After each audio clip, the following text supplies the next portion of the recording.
5th, 2023. It is TexAgs Radio presented by David Gardner's Jewelers here in the Rollo Insurance Studio. Go Hour presented by The Warehouse at CC Creations. I'm David Nuño, and he is Olin Buchanan. Can you tell the camera, hey, I'm Olin Buchanan? I'm Olin Buchanan. Do it when I'm not talking, though. I'm Olin Buchanan. Happy Dolly Parton Day. Is that right? 9 to 5. Pardon? Oh, yeah. September 5th, Yeah. 9 to 5. We're working 9 to 5, aren't we? What a way to work a living. Yeah. What a way to make a living. We're working like 8 till forever. I consider yesterday a full work day. It was. Well, it was Labor Day. But I also think, like, we had to watch the Duke-Clemson game. That's part of work. It's not. We wouldn't be doing that, wink, wink, on our own time, right? That's right. I was sleeping on the job because I fell asleep at halftime. I fell asleep a little after halftime. What a performance from Mike. Look, we're going to do a segment, and actually maybe it's here, on comparing OC situations. And 1 week doesn't tell you anything other than 1 week and the level of opponent. But first, let's give Mike Elko the props because he knows how to scheme up the opponents that he's playing, and he made a Garrett Riley offense look very pedestrian. He did, and I think what Mike Elko did last night, other than obviously chart away for Duke to beat Clemson in a huge win, but I think what he did was provided Duke continues to have the kind of season they look like they're going to have, that they're at least as successful as they were last year when they won 9 games. I think Mike Elko made himself the hot coaching target for every big-name program that may need a head coach next year. Yeah. Like, look what he's done at Duke. Let's get him in here. Look, this is not to say that I don't think Clemson's going to be able to figure things around this year, right? But it is very interesting that the very first time we get to see Clemson with the quarterback that they wanted, right? Because they were in a similar situation as A&M. The fans were asking for Kate Klubnik. They wanted to change the offense. They bring in the hotshot OC. They start off with a Duke team that I didn't think had as much talent as they had last year, from what I remember, right? Yet, it didn't matter. Duke was the better team. They were. It wasn't even a question. Wasn't a question. Clemson's offense looked pedestrian, and Kate Klubnik looked just average. I think, you know what really stands out to me? Because, excuse me, Klubnik, who knows? A couple times he made some nice throws, but they didn't throw that often or downfield that often. And so I'm not sure what I think about him yet. But I was used to watching those Clemson teams with Mike Williams and T. Higgins and what was the Ross kid? Was it like Justin Ross? Yep. And I saw NFL caliber receivers. I mean, high draft pick NFL caliber receivers. And I look at Clemson, and I just don't see that anymore. Yeah, it was quite surprising. It is, again, 1 week and really a season and a week. Florida State has taken back that mantle. At least it appears that way in the ACC. Well, based on what I saw the first week, I will change my opinion and think, okay, I don't care that Clemson won the conference championship last year. Right. Well, they play in 3 weeks, and I don't care if that game's at Clemson. You got to feel like, based on what little bit we've seen, that Florida State is going to win that game handily. Yeah. Now, one game, like you said, but that's all we have to go off, right? And look, the level of opponent does matter. I know that I guess there's a post on the boards that Roman Harper was talking about A&M's offense against New Mexico, and like that was the worst defense he had ever seen. Maybe. Okay, that's fine. Well, but they did what they were supposed to do, right? So if they weren't able to do it, then we'd have problems. They were able to do it. Now comes a bigger test in Miami. Yeah, I mean, here's the deal. Maybe it was the worst defense. We'll find out. I'll kind of keep an eye on New Mexico moving forward, just see. Okay, I like their quarterback, but if you're a bad defense and a good offense, you should probably go out and throw 6 touchdown passes. Mm-hmm. If you're a bad defense and you go out and score kind of what we're always talking about, like 31 points, like they did against Sam Houston, or actually 7 offensive points against Appalachian State, or 20 against UMass, then you say, okay, this offense is problematic. But if you're a good offense, that's what you do against a bad defense. You go out and put are you going to put 6 touchdown passes every week? No, especially when the competition gets better. But how many touchdown passes did Milroe throw against Middle Tennessee? Now I get Middle Tennessee would probably be, we think, is better than New Mexico, but how much? I don't remember. And I think Milroe had maybe 3 touchdown passes, 2 maybe. I'm looking at his stats right now. I know he had a good game. Milroe threw for 3 touchdown passes, and he rushed for another 2. All right, so are we going to say, yeah, but that's Middle Tennessee State. Maybe it's not the worst defense I've seen, but OB, I'm going to make it even more simple. I use the eyeball test. Did the offense look good? The stats were good. Did it look good? Did it look smooth? Did it look better than anything we've seen the last 3 years?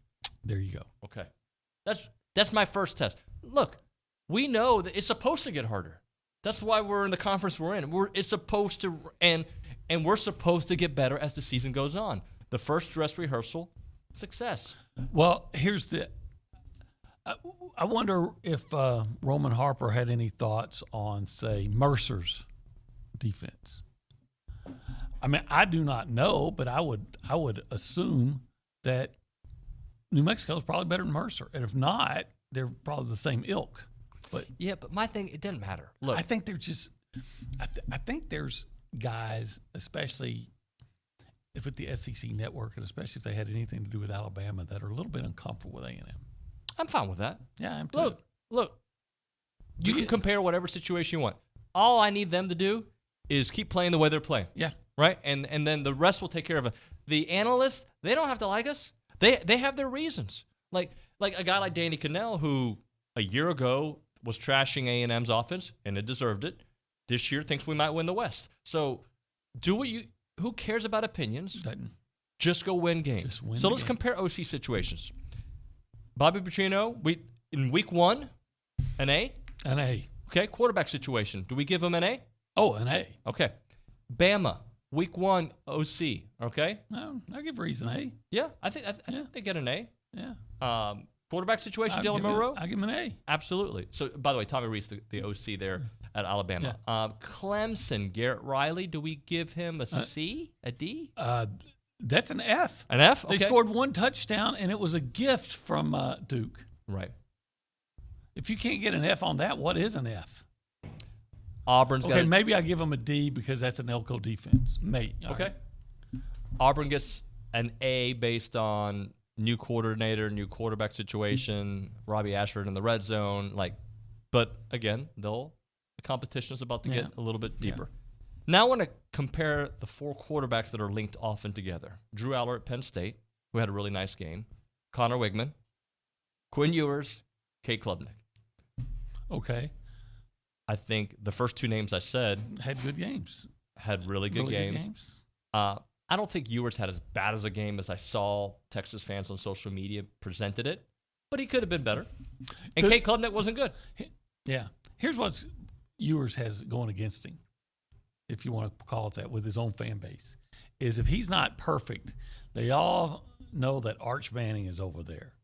And Arch Manning was supposed to be this and this and this and this. So if you're not, if you sell a pass here, have one intercepted there, you're going to hear fans start clamoring for Arch because they think he's going to step in and be Peyton. Yep. Well, Quinn, I kind of feel like gets the Haynes treatment right now, and what I mean by that is everybody just was ready for Connor. It didn't matter what week, it was entering the season, 3rd week, 4th week, whatever week it was all about when is Connor coming in. And I feel like just after 1 game at Rice, now if he beats Alabama this week, everything changes, right? But except that Quinn Ewers has been good. He has been good, I'm not trying to dump on the kid. Did we ever see Haynes be really good? No. Really good. Against Alabama, okay, but it was good. But I saw Evan Stewart bail him out in some situations. But he was good, but really, really good.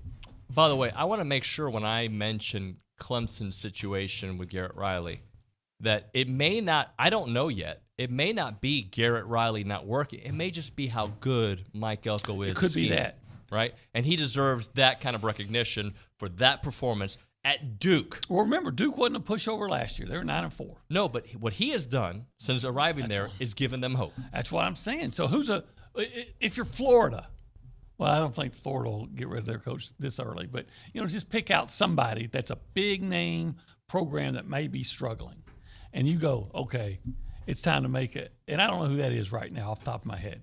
But then you may go, all right, look, it's time to make a move. And look at this Elko guy at Duke. He's doing things that Steve Spurrier did. And you know how that worked out. So let's go see if we can't pry him away. Yeah, stay at Duke a little bit longer. That's what I'm saying. Yeah, I mean. Well, hey, whatever you want. Whatever you want, Mike. We love you here. Hey, let's open up the phone lines. If you want to be a part of the conversation this morning, you can do that at 979-693-1150. You can call us. You can text us on that number as well. And, by the way, this is the Go Hour presented by the Warehouse at CC Creations. Maroon never looks so good with Maroon U. Let's go behind the glass and check in with Nick Savage. Nick, good morning. Howdy, good morning, y'all. What's up? Well, I think it's kind of funny because, Garrett Riley was like you said earlier, David, the hot shot offensive coordinator to go after. And, Jimbo and A&M was so ridiculed for hiring Bobby Petrino. And at least after week one, can't jump to too big of conclusions yet, but it looks like A&M might have gotten the better end of that deal. But we'll see. But, again, just what do y'all think about that? Look, I'm not gonna close the book on Garrett at Clemson based on one game, and I'm not gonna say that Bobby Petrino is the greatest offensive coordinator in the history. But I do think after the shock value of they hired Petrino after that, then people started thinking, oh wait, this bleep might work. I'm good with Petrino. I'm good. Really good with him. I got the hand dealt, and I'm ready to play it. I was talking to Noah Thomas here yesterday. Name drop. We did a stacked interview. He was just like, he's just so matter of fact in the huddle. He's like, let's just go score. Like whenever they're practicing, like it's very calm approach, and he's got the plays. And I'm sorry, we may make it too big of a headline, feeding the studs. That's what he does, and that's what he did. Well, he earned stud status in that game. He earned it. Nick, do we have that Jimbo sound, that opening statement? All right, let's listen to Jimbo yesterday, just kind of assessing how week one went heading into this Miami game. Great to get out and get a different opponent than playing each other each and every day for our kids. It was, like I said, they did a nice job in the game. Again, there's things we have to improve on all three phases, but overall I thought really impressed with our special teams. Thought our coverage teams did a really good job. We kicked the ball well, and on our like kickoff and punt teams and covered, had great lane discipline, tackled well in space, converged on things, won a field position battle there. Our returners did a really nice job, had a nice kickoff return that got us out good, had a really nice punt return that set up a score. Did those things very well. Unfortunately, we had a little protection issue on a field goal. We'll get worked on and get fixed. But overall, I like the effort, the tenacity, the way the guys played on special teams, and that's those hidden yards, and those are big factors in the game, where you start and where you stop. Where the other team gets it and where you can start on offense. So, thought we did a nice job. We're gonna have to continue this week, as Miami's a very good special teams team also. All right, Miami, good special teams team that can run the ball well. OB, and the next challenge, and I think it's a couple steps up in weight class, but I am not going to overreact to our win or their win. I think A&M, regardless, should be the better team with the more talent and the more proven offensive system. I agree. I think that if both teams play well, that A&M will beat Miami. Obviously, if A&M plays well and Miami doesn't, A&M will win. I think if A&M plays poorly and Miami plays poorly, A&M wins. Yeah. I think the only way A&M loses this game if Miami plays really well and A&M plays poorly, which means a lot of penalties and turnovers and drop passes and such. Somebody asked me yesterday how I thought this game would be played, and I think there's two ways it can go. If our defense stops their run game and plays at a level that we've kind of envisioned them turning into this year, those 5-star, 4-star guys turning into the dogs, I don't think they had a chance really to show that against New Mexico. If they can stop Miami's running game, I think A&M is going to win comfortably. If Miami is able to run the ball, it's going to be a tight game. Yeah, but I think A&M actually showed some dog-like tendencies against the run. They did, with the exception of one play. One drive, one play. Yeah, I agree with you. From running, right? From running, one play. I think, I know they had the 27-yard run. I remember a 7-yard run, so there's 34 yards right there. They finished with 91 yards rushing. There's a third of them on 2 plays. The rest of the time they had 29 carries for whatever. So, which is supposed to be, right? That's how it's supposed to be. I like Shamar Stewart said nobody should get 100 yards on our defense, 100 yards rushing on our defense. Well, that's going to be tough. It is. It's going to be insanely difficult, especially considering what they did last year. But if you could say nobody to get 150 yards rushing on this A&M defense, I'd be okay with that. I'd take it. Hey, let's check in at the Angry Elephant News and Social Center. The Angry Elephant, that's where Aggies gather, and they have a great time there at the Angry Elephant. With the Angry Evangelista. Yeah, let's go to the I always want to put an A on the end of his name. I don't know why. I'm never angry. Hi, Luke. How are you, bud? I'm really good. I'm actually doing really well Can this I give morning. you props? Oh, yeah. We're nice to each other, right? Yeah. Your hair looks fantastic. Thank you. Quality head of hair. You know, enough peer pressure will go a long way around here, so Well, no, it looks great. It looks great. Yeah, thank you. Thank you to everyone in the office who told me to get a haircut. It worked. First, I want to get into, first of all, can I start on Clemson real quick? Doesn't matter who your offensive coordinator is. If you fumble the ball twice inside the 10-yard line, things are not going to go well for you. So I don't think we should jump to too many conclusions about Garrett Riley and Cade Klubnik. They're both fantastic, and I think Clemson will rebound. But wouldn't you say, though, beyond that, the offense didn't look Oh, great, no, they look terrible. right? But they were going in to tie the game twice. Yes, you're right. And those were pretty big momentum swings. So twice, that's a Clemson team because one touchdown was a gift to them. So 14 points they left on the field. Yeah, and they lost by 21, but one of those, the game would have felt different, and I think Sure. the narrative would have been different if they didn't fumble. But still, the Clemson offense didn't look like what it was going to be. I'll That's give the you that. point. But what I would like, and I'm not going to be successful at this, the narrative to be more about what Elko did than what Garrett Riley didn't do. That's what I want the narrative to be. Well, I don't know who Duke plays next week yet, but if they have another really good defensive outing, then that's the narrative will start going that way. Yep. Luke, what else, buddy? Oh, so, we're getting into a bit of a Tuesday tradition having Jamie Morrison in the studio. So I want to shout out Aggie Volleyball. They're off to their best start since 2011. They're 5-0, and they're coming back to Reed for their first game in the Texas A&M Invitational, playing against Utah State. So you know what to do. Pack Reed and show out for Jamie Morrison and Aggie Volleyball. He's a funny guy. Yeah, he is. Hey, we'll go back to Luke there in a moment. Caleb, I see you on hold. You're going to have to wait a second. We are late for a break, so we'll come back and talk to Caleb. I bet you Mike Elko would like food at Fargo's. I mean, this is maybe my worst segue, but it's a reality. If I were to guess, he likes barbecue. Football coaches like barbecue, right? That's kind of a thing. Yeah, I think so. Yeah. Yeah. Except for Lincoln Riley, he kind of likes something that resembles not barbecue, No, no. it's not. Yeah, I mean, you would never see anything that looks like Lincoln Riley's barbecue at Fargo's.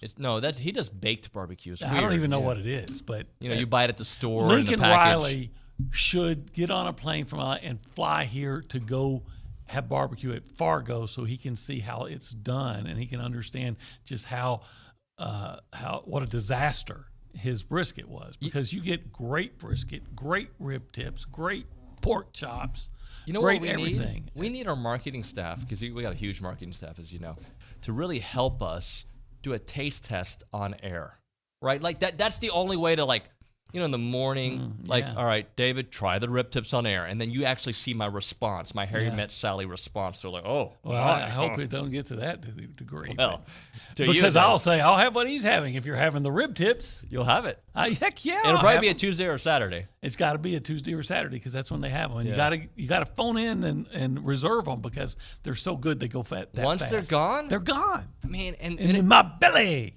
Well, that was kind of funny. On Wednesdays, though, look, you want to change it up a little bit, you can get a what? On Wednesday, you can get a chopped beef on a baked potato. Feed the studs, feed them some spuds. There you go. 22 years they've been around this community football weekends, office parties. 1701 South Texas Avenue in Bryan, without a doubt. The what? The best barbecue in the world. That's their trademark because It's true. It's Fargo's. This is your jam right here. I like Dolly Parton. I'm not going to apologize for that. Big fan. Yeah. She's a great lady. Yeah, she is.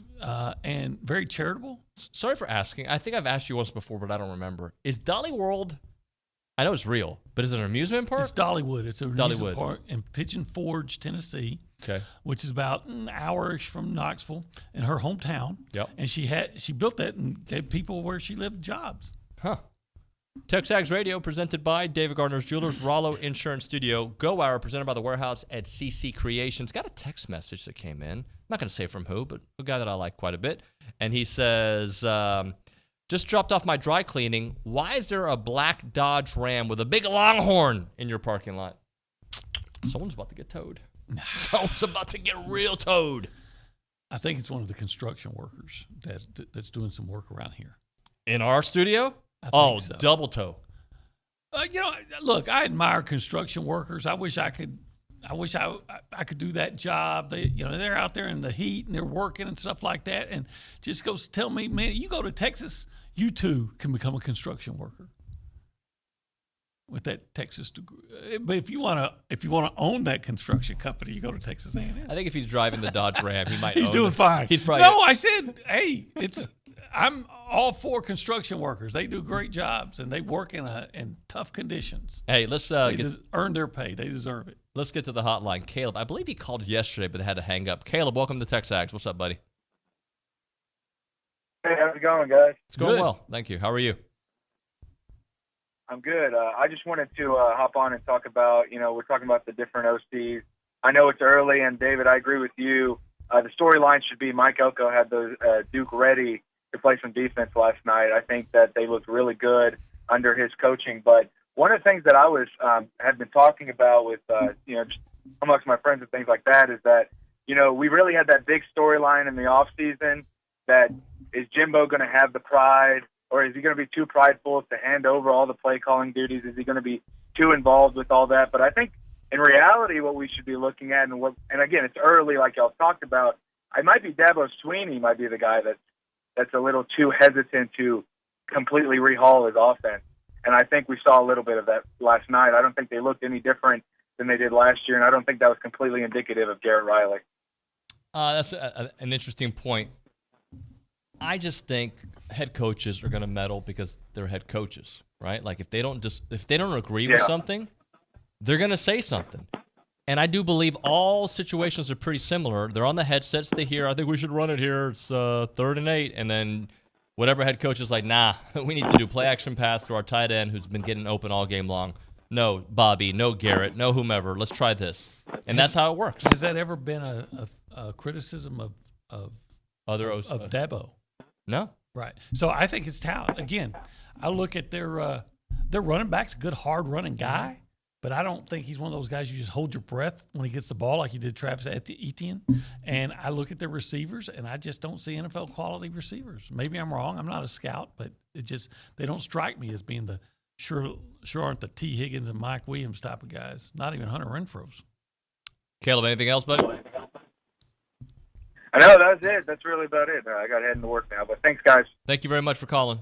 If you want to be a part of the conversation, you can do it, 979-693-1150. We only got about a minute and a half left here before we're supposed to go to break, and we got to do the Apex Performance of the Week, but maybe we'll do that in the next segment and allow Luke to finish his hit from earlier as your back scratcher is holding the... I got back scratch fever. You do? Nah. You know that song? No, I just pretended like I did. Okay. Which song is it? Cat Scratch Fever, Ted Nugent? I probably know it. Okay. Hey, play it coming next if you guys don't mind at the It's a great tune. At the mothership. By the way, Sean and Amy are My doing mom great would not work. let me go in high school to go to Tarrant County Convention Center to see Ted Nugent when he came to town. Is that right? Yeah, she wouldn't let me go to concerts. I was only 15. That makes sense. I was angry. Let's go back to Luke Evangelist at the Angry Elephant News and Social Center. Luke. Yeah, I've got some stats you won't have to scratch your head about. Look at but you did the smile thing again. I like it. You're right. I'll get into it. So Texas A&M's wide receiver group had 12 total touchdowns in 2022, and they had 6 in one game against New Mexico. Mm-hmm. They scored touchdowns on 5 straight drives for the first time since 2020 against South Carolina.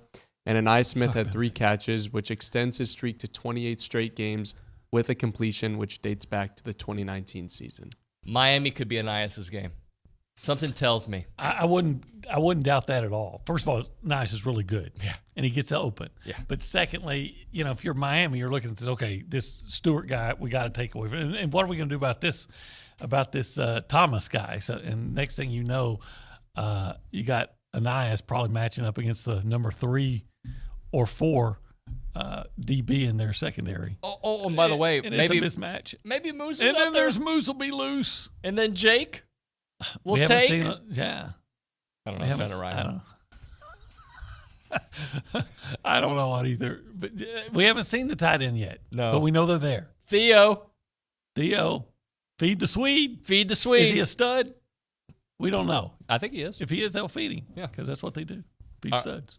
All right, let's hit a break here. When we come back, we'll do the Apex Performance of the Week. Plus, we're going to hear a little bit on Miami from Jimbo Fisher. But right now, we are talking about Caldwell Country Chevrolet, Highway 21 in Caldwell, online, caldwellcountrychevrolet.com. Check them out when you are ready for a new vehicle, right? And if you've been listening to this show since I've been here, since the prior host, Gabe, you know that that's a place that you can trust. You know that that is a place that will give you the best customer service at the best price point and also great trade-in value. That's what they do there at Caldwell Country Chevrolet. The entire process is fantastic. About a year ago, I purchased a vehicle there from Caldwell Country Chevrolet. We got ourselves a 2018 Tahoe, and we love it. It's been fantastic, and it is the kind of vehicle that fits our family needs, and that's what you're going to get when you go to Caldwell Country Chevrolet. They're going to sell you the vehicle that you need for your family. It's a beautiful place to go check it out. About a 15-minute drive, Brian and Caldwell, short conversation away, but you'll see the difference when you step on the lot and do business with the good people there at Caldwell Country Chevrolet. Highway 21 in Caldwell, online, caldwellcountrychevrolet.com. TexAgs Radio presented by David Gardner's Jewelers. This is it. Yeah. Teddy? Right here. Here comes the, right here. Okay. Oh, yeah, of course. Yeah, of course I know this song. Of course. No. Hey, remind me, I forget all the time. What's the name of the studio? This studio? This current studio, yes. The CC Creation Studio? No, I think you're wrong. The Rollo Insurance Yeah, Studio. yeah, that's it. Yeah. Right. We have so many different facets that I forget. It is the difference is real, by the way. They're the official insurance provider of TexAgs Radio. Go Hour, presented by the Warehouse at CC Creations. I'm going to read this text message because why wouldn't I? Okay. Let's hear it. Sorry, Luke. Do you mind? You probably know where I'm going. You got it. All right. You are blaming the OC for the lack of player execution. So let's play this game real quick, okay? I don't remember anybody blaming the OC. I think we're talking about the way the offense looked overall, okay? I don't remember anybody blaming the OC for it, but you do blame the head coach and the offensive coordinator when the offense, why am I saying it like that? I don't know. Doesn't. So do you remember last year? Jimbo saying something very similar to saying it's the execution, right? Yeah, and he almost got but everybody wanted to fire his own OC himself and bring in a new one. So yes, actually, it is part of it. I'm not blaming the OC for the lack of execution, but somewhere the message wasn't delivered correctly, or the players aren't adapting, or what I said from the beginning, I'm giving Mike Elko more props than anything. Yeah, you know what the national media is really hammering Dabo Swinney about is that he's not active in the transfer portal. Right. And he says he's not going to be. And you see a team like Florida State at Keon Coleman, and you look and say, man, look at what they have on the outside. Yeah. And then you look at Clemson, and maybe they're going to have that eventually, with somebody they're developing. But, boy, they sure need some development. Yeah, no doubt about that. Let's now do the Apex Performance of the Week presented by Apex Health. Feel like you're losing your edge? It could be low testosterone, increase your energy, sharpen your focus, and boost your performance with a custom treatment plan from Apex Health. Learn more at apexhealthclinic.com. The Apex Health Clinic is owned and operated by a veteran serving the Brazos Valley. All right, OB, I'm going to I say it like I have this power, but I'm going to say you give me the first Apex Performance of the Week. There's a lot of guys you can pick from. Oh, yeah, there's a lot of. Who do you want to go with? Oh, gosh. I never want to go for the low-hanging fruit. So you're not going to go for Connor, I guess? But so because I'm not going to go for the low-hanging fruit, I'm going to say, how about this for a debut? Okay. For your first game, at Texas A&M, Josh DeBerry. Okay. Got an interception. All right. Look at that. We already had a graphic ready for it. Look at that. A&M only had 4 interceptions last year. He gets about 10 tackles. Wasn't there a lot of angst in the offseason about the depth and everything at cornerback? Well, we didn't even think that he was going to be the starter. Yeah. It was a mild surprise. Is that? Yeah, I that think fair? most people were thinking because they got Tony Grimes. Right. And Sam McCall. Yeah. You know, the guys by the way, Javon Thomas, small sample size, he I looked liked really it. good. I liked it. I'm not worried about that depth. But look at Josh DeBerry. Comes in from Boston College, plays really well. Got an interception. We haven't seen enough of those. Played a physical style. So Josh DeBerry, because I'm not going for the low hanging fruit. I'm going for DeBerry. DeBerry. Hey, I feel like because I'm going to bring up one guy. Luke gave me I liked point. it. I liked it. I just run through the stop sign sometimes. California stop. All right, we'll keep the show moving. I'm going to say Noah is my next one. But I feel like if you bring up Noah, you have to bring up Evan. I feel like they're both kind of get some props here. But Noah Thomas, 6 receptions, 74 yards, 3 touchdowns. And it probably could have been 4. I mean, like, it felt like that. If you haven't listened to my interview with him on Stacked, you need to go do it. He was fan-freaking-tastic. Yeah, they have a lot of really sharp guys on this team. I didn't have the team make a graphic for this one. But Evan Stewart, I mean, you got to throw him. I mean, when you have a quiet 2-touchdown, 115-yard game. And I say quiet because I think Noah was more the chatter. Yeah. But Evan was fantastic. Yeah, and let's discuss this real quickly about Evan. Evan has played, this was his 11th college football game. Mm-hmm. 3 of his college football games, this was the 3rd one, he's had at least 8 catches and more than 100 receiving yards. Yeah. In 11 games. That's really good. That's crazy good. You know, that's because you understand the first couple or he's a freshman and he's just trying to figure out things. What I love is the moving target. What's the kid's name that went to Texas that was talking to us? Luke, help me out here. The freshman who's kind of Jonte Cook. Jonte Cook.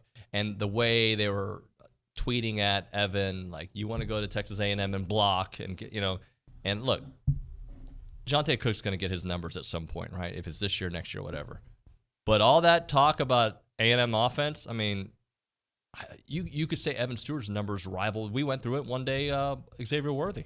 Oh, yeah, without and you look at Evan last year, and most of his, he had 53 catches. Yep.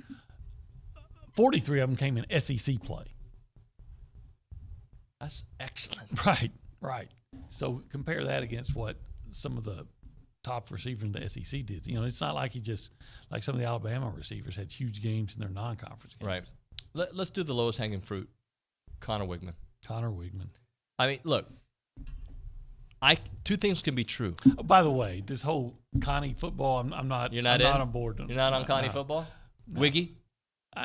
More Wiggy than Connie football. Yeah. Connie football. Maybe he likes it. I don't know. I think hopefully he becomes a guy that, because he's so good, he gets his own nickname, right? Like it's not a you know part what? 2. You know what's even better? It's a part 1. You know what's even better than your own nickname? What's that? Is when you're known by just your first name. Well, I think he's already there. Yeah. So I think 2 things can be true. I thought Max Johnson looked pretty good. Yeah. Okay. I thought he looked good, Yeah. right? But there's a difference with Connor out there, right? Like, just the way the offense moves. And this is not a shot at Max, right? This is more of like, Connor's just got the it that we've been talking about, that I was told by high school coaches when I last offseason. Like, I have this friend of mine who's a high school coach in Houston who's like, dude, Connor needs to start now. I go, dude, it's April. Like, how do you know? He's like, trust me, he's that kid now. And we're seeing it happen now. Well, what I come between the 2, and maybe this comes off as criticism of Max, and I sure don't want it to be, because it's actually admiration for him. But it just strikes me, we got to see a lot more football before this is true. But it strikes me that Max is a quarterback you can win with, and Connor, I think, is the quarterback you can win because of. Right. And I think that's the fine line that separates them. And I think you can win a lot with Max. Yes, right? you can win with Max, no doubt about it. I feel believe that. If Max was healthy all of last year, they would have been better. They would have been significantly better. Yeah. 8 wins, which would have upset everybody, but like 8 win-ish, like 2 or 3 more wins, I think, if he's healthy all year. I think they'd probably beat South Carolina, for instance. Correct. And maybe even Alabama. And by the way, I still feel like if you start Connor earlier, too, all those things are still in play. Well, I'm still surprised that they didn't start Connor against South Carolina. But now you got the offense to boot. You got the quarterback. And you said it during the game.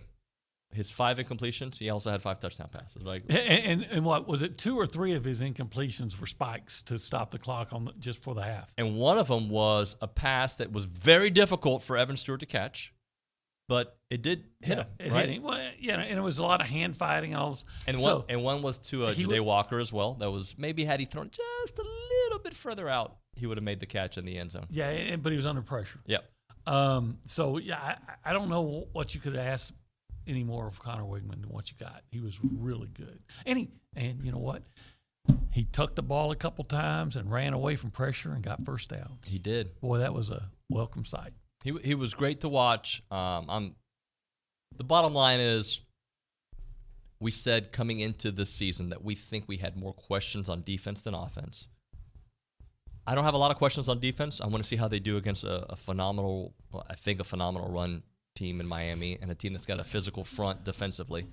But I feel so much at ease knowing that the offense is going to be just fine. I am prepared to say that the A&M offense will be as good as its offensive line. If the offensive line, and it might be one grade better than whatever you want to give its offensive line. So if the offensive line is good, the A&M offense is going to be really good. If the offensive line is really good, the offense is going to be great. I agree. That could have been kind of the case last year. Maybe not great, but had the offensive line played the way they played at the end of the year. But you're not relying on a lot of freshman receivers this year and a freshman quarterback. You've got, and look, the Petrino influence, there's no denying it, I think. But Noah is still freshman-ish. In experience. Right, but there is something to be said about. He had 5 catches last year, 6 catches in this game. But there's something to be said about being in that culture and that program for an entire year. Absolutely. All right, let's hit a break. We'll come back. I want to hear from Jimbo getting ready for Miami, and we'll get to your text messages at 979-693-1150.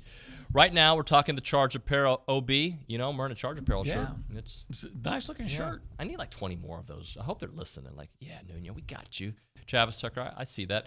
They're Aggie-owned and operated, purpose-driven apparel brand, veteran-owned and operated, donating 12% of their total sales to organizations that support U.S. veterans and mental health initiatives. That is an ode to the 12th man. They stand in support of their servicemen and women by donating 12% of their total sales to organizations that are supporting those U.S. veterans and mental health initiatives. And the fabric is amazing. Lightweight, slightly tailor fit through the chest and the arms, designed to make you look and feel your absolute best. They were created by 2 guys that met in the Corps here. They met in the Parsons Mounted Cavalry in the Corps of Cadets. You got Tucker, member of E2, and Travis, Squadron 2. And yes, they operate out of Austin, but they are all about College Station. Both owners graduated from A&M in 2014, and they love it out here. The website is thechargeapparel.com, or find them on Instagram, The Charge Apparel, or Twitter, The Charge Brand. I read this guy passed away yesterday. This is the lead singer from Smash Mouth. Yeah, that's unfortunate. Kind of liver issues. So. That's terrible. Yeah, it is. Thoughts and prayers for his family. It is TexAgs Radio. We are presented by David Gardner's Jewelers here in the Rollo Insurance Studio. Go Hour presented by the Warehouse at CC Creations. I'm going to actually check in with Nick Savage for a moment because we've been on this push for the last month about our YouTube page. Yeah. It's been growing. And I feel like we were at the 9,000s for months. Nick, do you remember how long we were in the 9,000s? I feel like it was months, right? Yeah, it was a long time. Yesterday was the first day that we've gained over 100 subscribers in a day. So it's going crazy on the YouTube right now. So keep it up, keep subscribing. We're trying to get more content out there for y'all on there. And yeah, it's awesome. So if we break into 5 digits, we're at 10,000, almost 500, 10,498. So we picked up 500 in what, a week?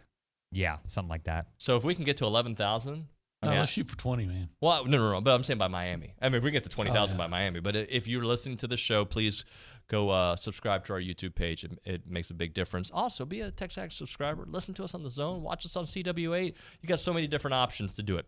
Let's go to the Angry Elephant News and Social Center. That's where we find Luke Evangelist, who's got some text messages for us. And a Devon A-Chain note I saw came through. Yeah, I'll get to that one right after this one. I've got one from the Flyin' Hawaiian. Said, aloha, DuBarry was a nice addition and made an immediate impact. Walter Nolan looked like a lean shark, and how about a true freshman playing at linebacker? I'm in Vegas for a golf trip and laid this bet, SEC champs and Connor for the Heisman. Let's go. I like it. Look, I think we But only bet what you can afford to lose, because you never know how things are going to go. You know, I'm just scared to lose anything, so I don't bet. Well, right now I can't afford to lose anything. Right, So right. But I could see placing a bet when we, back in November when we drive over to Louisiana, and you can do it at the casino legally. I think in Florida there's some casinos you can go to. I think there's everywhere except Texas. here. Yeah. Makes no sense. Luke, what else? Yeah, so I'm flying to the game on Spirit Airlines, but I've got a note about American Airlines. Are we partying together, bro? Yeah, we should. Yeah, bro, I want. Maybe. We'll Yeah, see. I think we roll with different crowds. The American that was Airlines. a shot. He just called us old on the air. Did you hear that? I did not, because I don't pay any attention to it. Sorry. Go ahead. The American Airlines flight from College Station to Miami on Friday honors Devon A-Chain. The flight number is AA 3846, representing how he went to the Dolphins in the third round, 84th overall, and was number 6 for the Aggies. So that's pretty freaking phenomenal. Like, how was there a press release? How do we know this to be? Well, case? Colin Colleyville is a very reliable source, so I'm going to take his word for it. Huh. Who the hell's he? He's a reliable source on text. Okay. Yeah. All right. Dear friend Cole in Colleyville. Cole, that's awesome, man. Thanks for the Cole info. in Colleyville? Well, he probably works at American Airlines. Maybe so. so. He knows. Maybe so. What else, little buddy? Sorry, Well, I mean that is a term of endearment.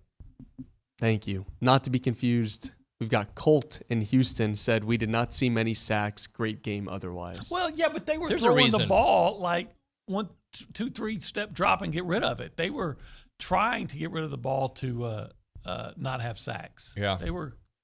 By the way, are the Dolphins in Miami this weekend?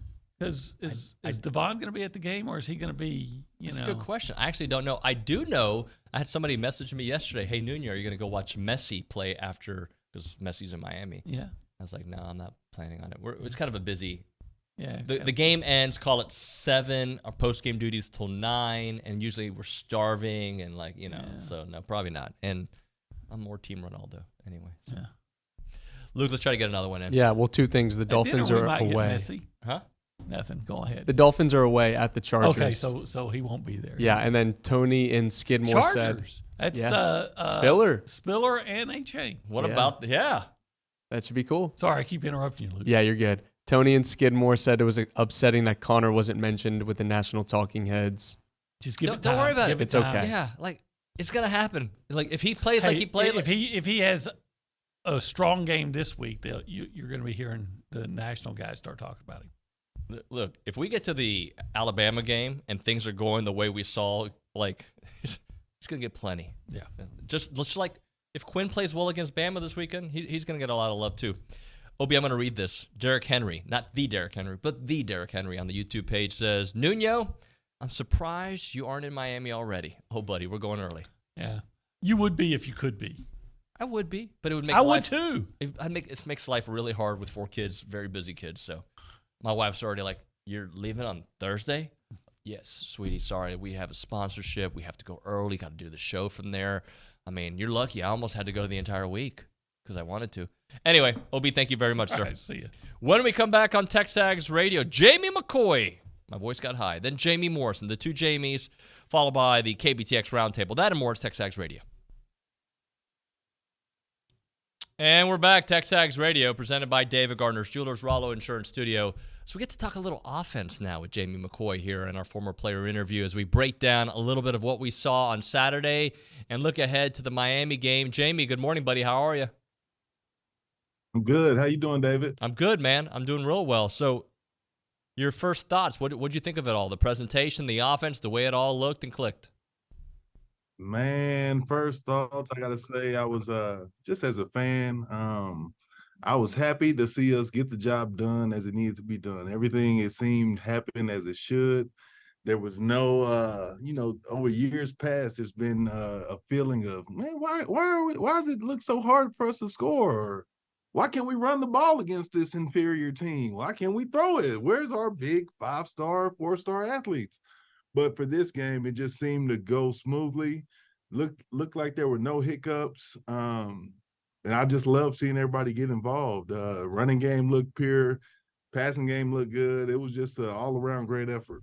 All right, let's talk. Let's start at the top, quarterback, and the way Connor played, his 5 touchdowns, his 5 incompletions, the way he led the offense. What stood out? What stood out the most to me was his poise. Granted, this was an inferior opponent, and he should be looking the way that he looked, but it's another thing to go out there and get it done, especially when you got bullets flying around you. I love his demeanor. I loved when he did get rushed or flustered. He was able to use his feet, get some positive yards, and keep the chains moving for the Aggies.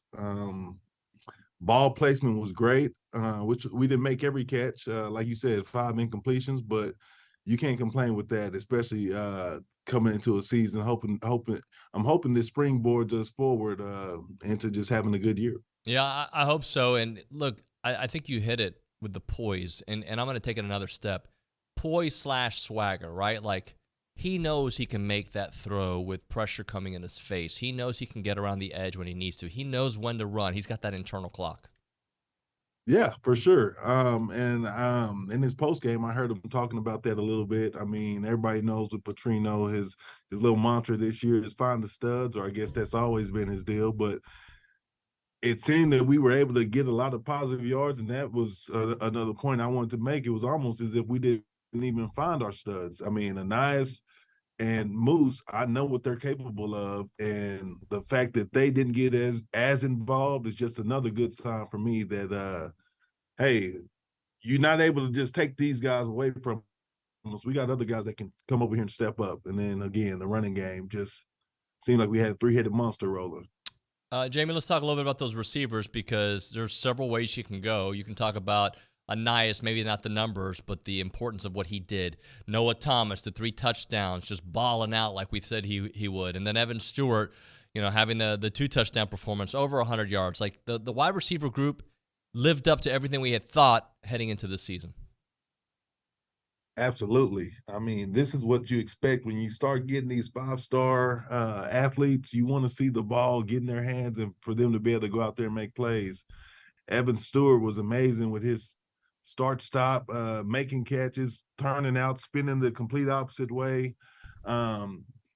I know like I mentioned earlier, I love to see Moose and Anais get more involved, but I was absolutely A-okay with the performance just because, like I said, coming into Miami, who are they looking to take out this weekend? They don't know whether to go Noah, Moose, Anais, which way is it coming from? And I know that we didn't necessarily show everything that we've got, so I'm looking forward to that.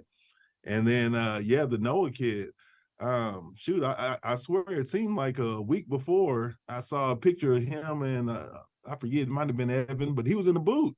And then for him to go out there and put up 3 touchdowns, almost 4, it was a glimpse, or it was just a flash in the pan of what's to come with this receiving core for the Aggies this year. I'm excited. Jamie, about a year ago, before Anais got hurt, the feeling was probably, all right, to try to put all your defense on Anais and slow him down, make the freshman beat you, making freshman mistakes. You can't do that. Like, right now, like, I don't know who you're going to go after, right? Because let's say you try to shut down Evan. All right, you got Noah over here. You got Moose over here. You got, like, the list goes on. And these guys, and Noah still isn't completely proven, but he's going on that path. Yeah, absolutely. He definitely made his name known out there. What we need now is for the tight ends to sprinkle themselves in. Whoever it's going to be, somebody needs to step up to the plate and become a 5, 6 catch, 7 catch guy during the game. And then you like to see the running backs get a little bit more involved too. But like I said, surely they didn't show everything that we're capable of. It was just a good start to go out there and get 50 points and look smooth doing it. That's one of the things that Jimbo said yesterday. I asked a question about the wide receiver room and like having to be selfless, and he's like, this whole team has to be, right? Like, because one day it's going to be the running backs that take the charge, right? And the next day it could be those wide receivers. And that's when you know you got a team that's on the same page. Yeah, absolutely. You can't have anybody selfish. You can't have anybody looking over like, hey man, I'm open. I was open there. I need 3 catches. I need this or that. It's gonna come your way, like you said. Just be where you need to be. Do what you need to do when the opportunity comes your way. And I think there's gonna be enough balls to go around for everybody to eat. We just got to keep on capitalizing. Do you think this is the week where we see Ainias maybe in the backfield a little bit, just kind of a little, I don't want to call it trickery, but just the matchup problems that can create? I think I see that. I don't know if they want to make this an ugly game because I know that Miami wants to run the ball too. I'd love for us to come out and take an early, kind of back to Jimbo's old style of play where you get an early lead and then you just pound the ball and run it down their throat.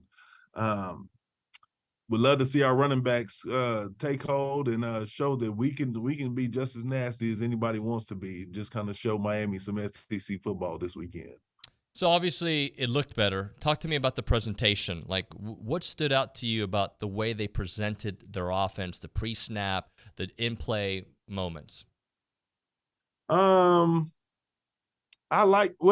It's hard for me just because this was I went to the game. We finally I bit the bullet. Me and the family went ahead and got season tickets. So it was my first game for my son and daughter to be at, and then my wife got to come out there with me as well. So with that being said, watching the game live, I'm not able to pick up on everything, and there was no internet, so I couldn't even record it back at the house. So I hadn't got to go back and watch it yet. But just from what I saw live, I know that we can do more motion before snap, but it looked like I just love the whole spread aspect of it.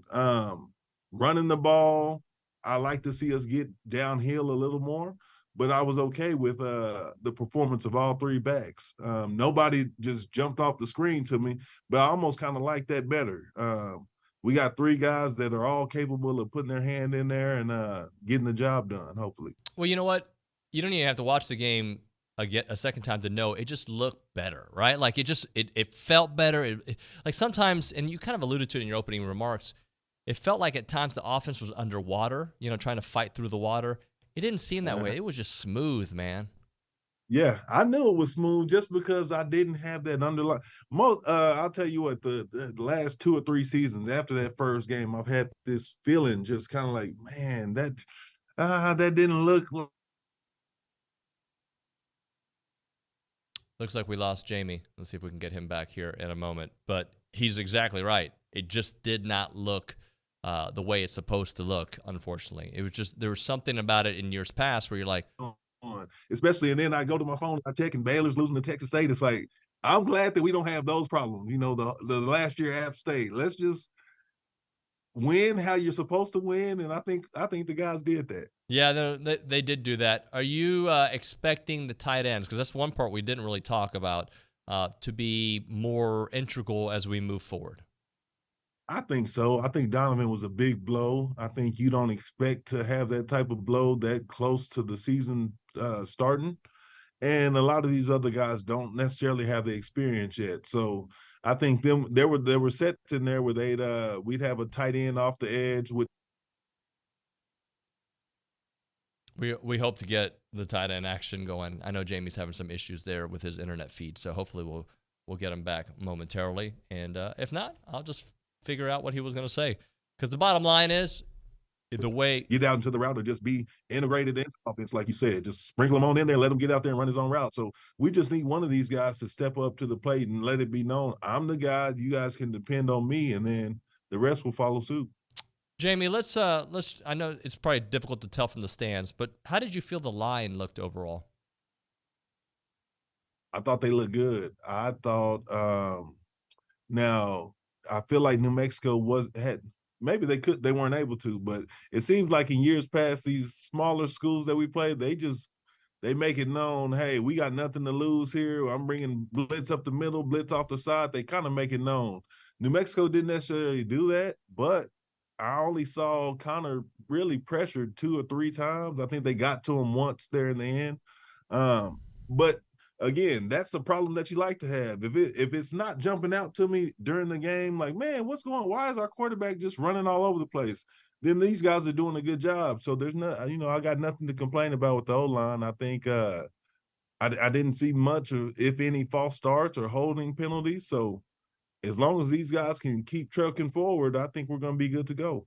Defense, anything jump out at you when you're there seeing them perform? Because there was one drive in particular that didn't look great, right? But other than that, man, they took care of business. Man, I tell you what, it's funny with these D linemen able to go to the smaller numbers now, because you'll see a number and you think, man, that guy's huge. He looks like, you're thinking receiver or DB, but I say that with Nolan. One of the Shamars, number 5, 3, 4, all these guys jumped off the screen to me, or jumped, watching from the stands. They jumped off. I love seeing them fly around and get pressure on the quarterback.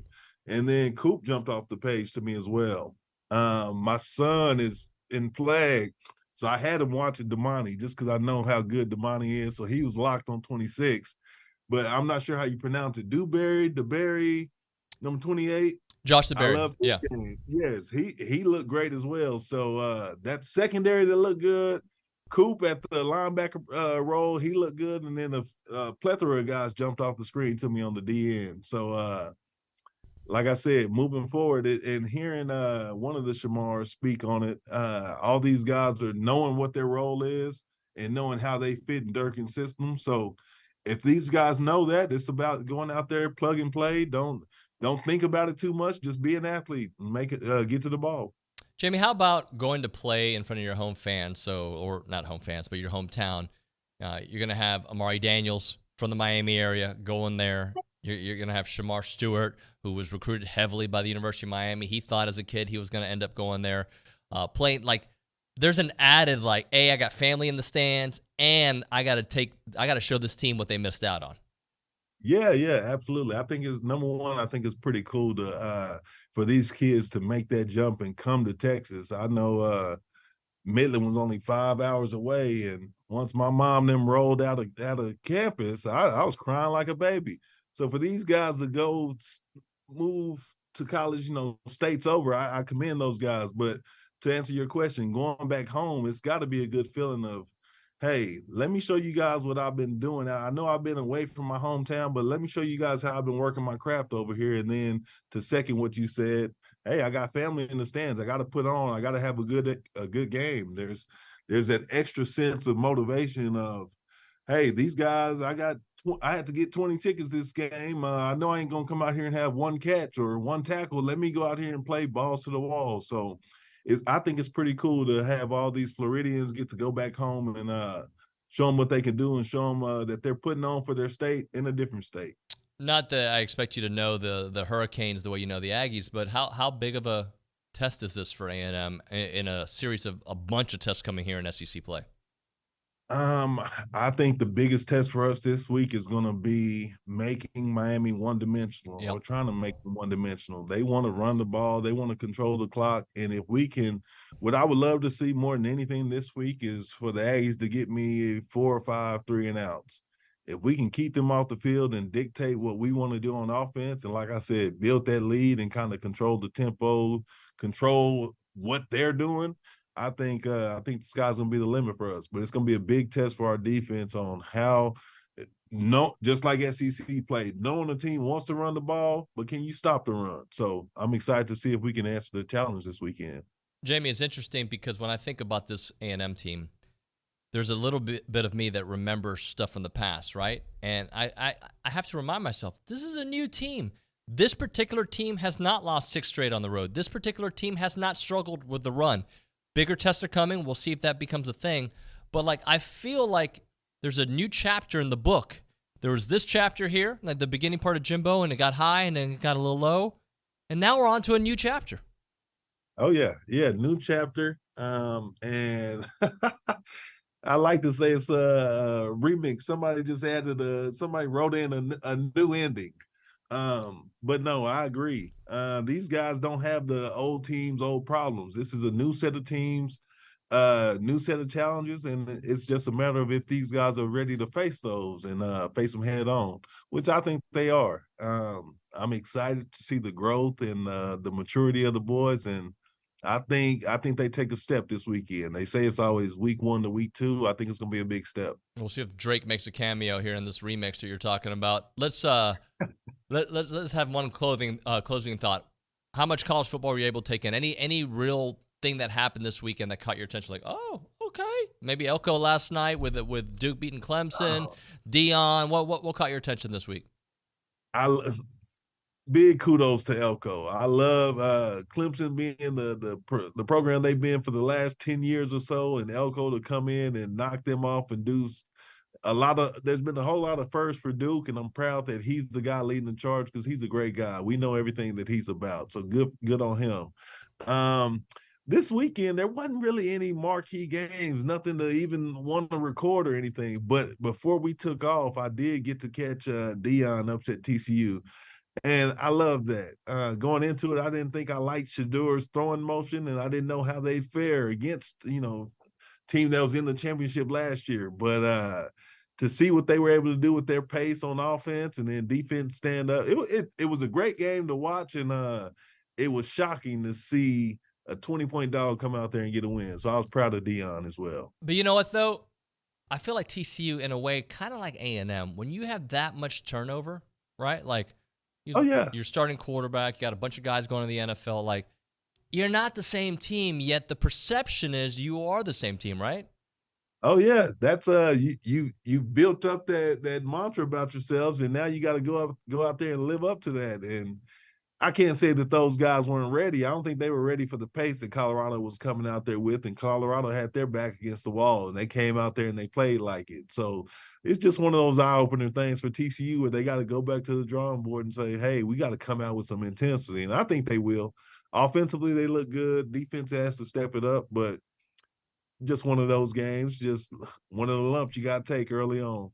Jamie, I appreciate it, man. We'll talk to you next week.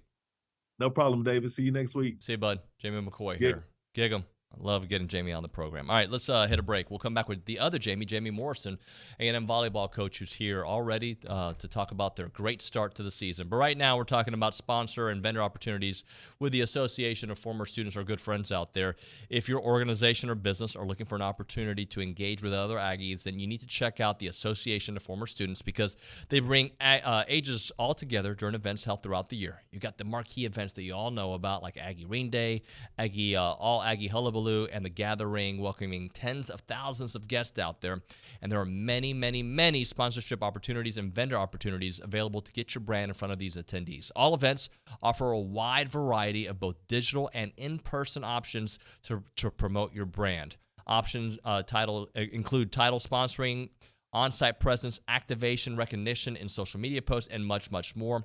There's also advertising opportunities in both the Texas Aggie Magazine and the Aggie Newsletter, which are seen by over 230,000 people. Is your business ready to engage with Aggies? Choose a partner with the organization that's been supporting the Aggie Network for over 140 years. For more information on options available through the association, please email sponsorships@aggienetwork.com. And we are back, TexAgs Radio, presented by David Gardner's Jewelers. Let's talk about A&M volleyball with Jamie Morrison. They're 5-0, 3-team sweep over the weekend. We'll get right into it, plus much, much more. Jamie, how are you, sir? I'm doing well. My first question, I saw Jamie on the air earlier, is where did the white Reveille hat come from? Wasn't that nice? Thing was sick. Yeah, I want one of those. That was real nice. Yeah, Jamie McCoy, former A&M tight end, always has his hat game on strong. All right, let's start things off with not an A&M question. Let's talk about what happened in Nebraska last week, which I was telling you at the break. Every college football show I listened to was talking about it because it captured, I think it captured the imagination of this country, like the energy behind 92 plus thousand Yep. at to watch a volleyball match. Just kind of take me through what you've heard, how that all kind of transpired. Yeah, rivalries. Rivals in the Big Ten, and volleyball is a big deal there. So there's been, and our sport's growing.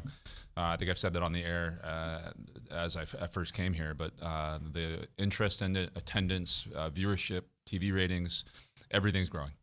So in the Big Ten, they're competitive, and I think Nebraska probably held the attendance record for probably 2 or 3 years, just because they get 9,000 people, a sellout at every single match, and they've hosted some matches in some different places. So I think the record was somewhere in the 14,000s.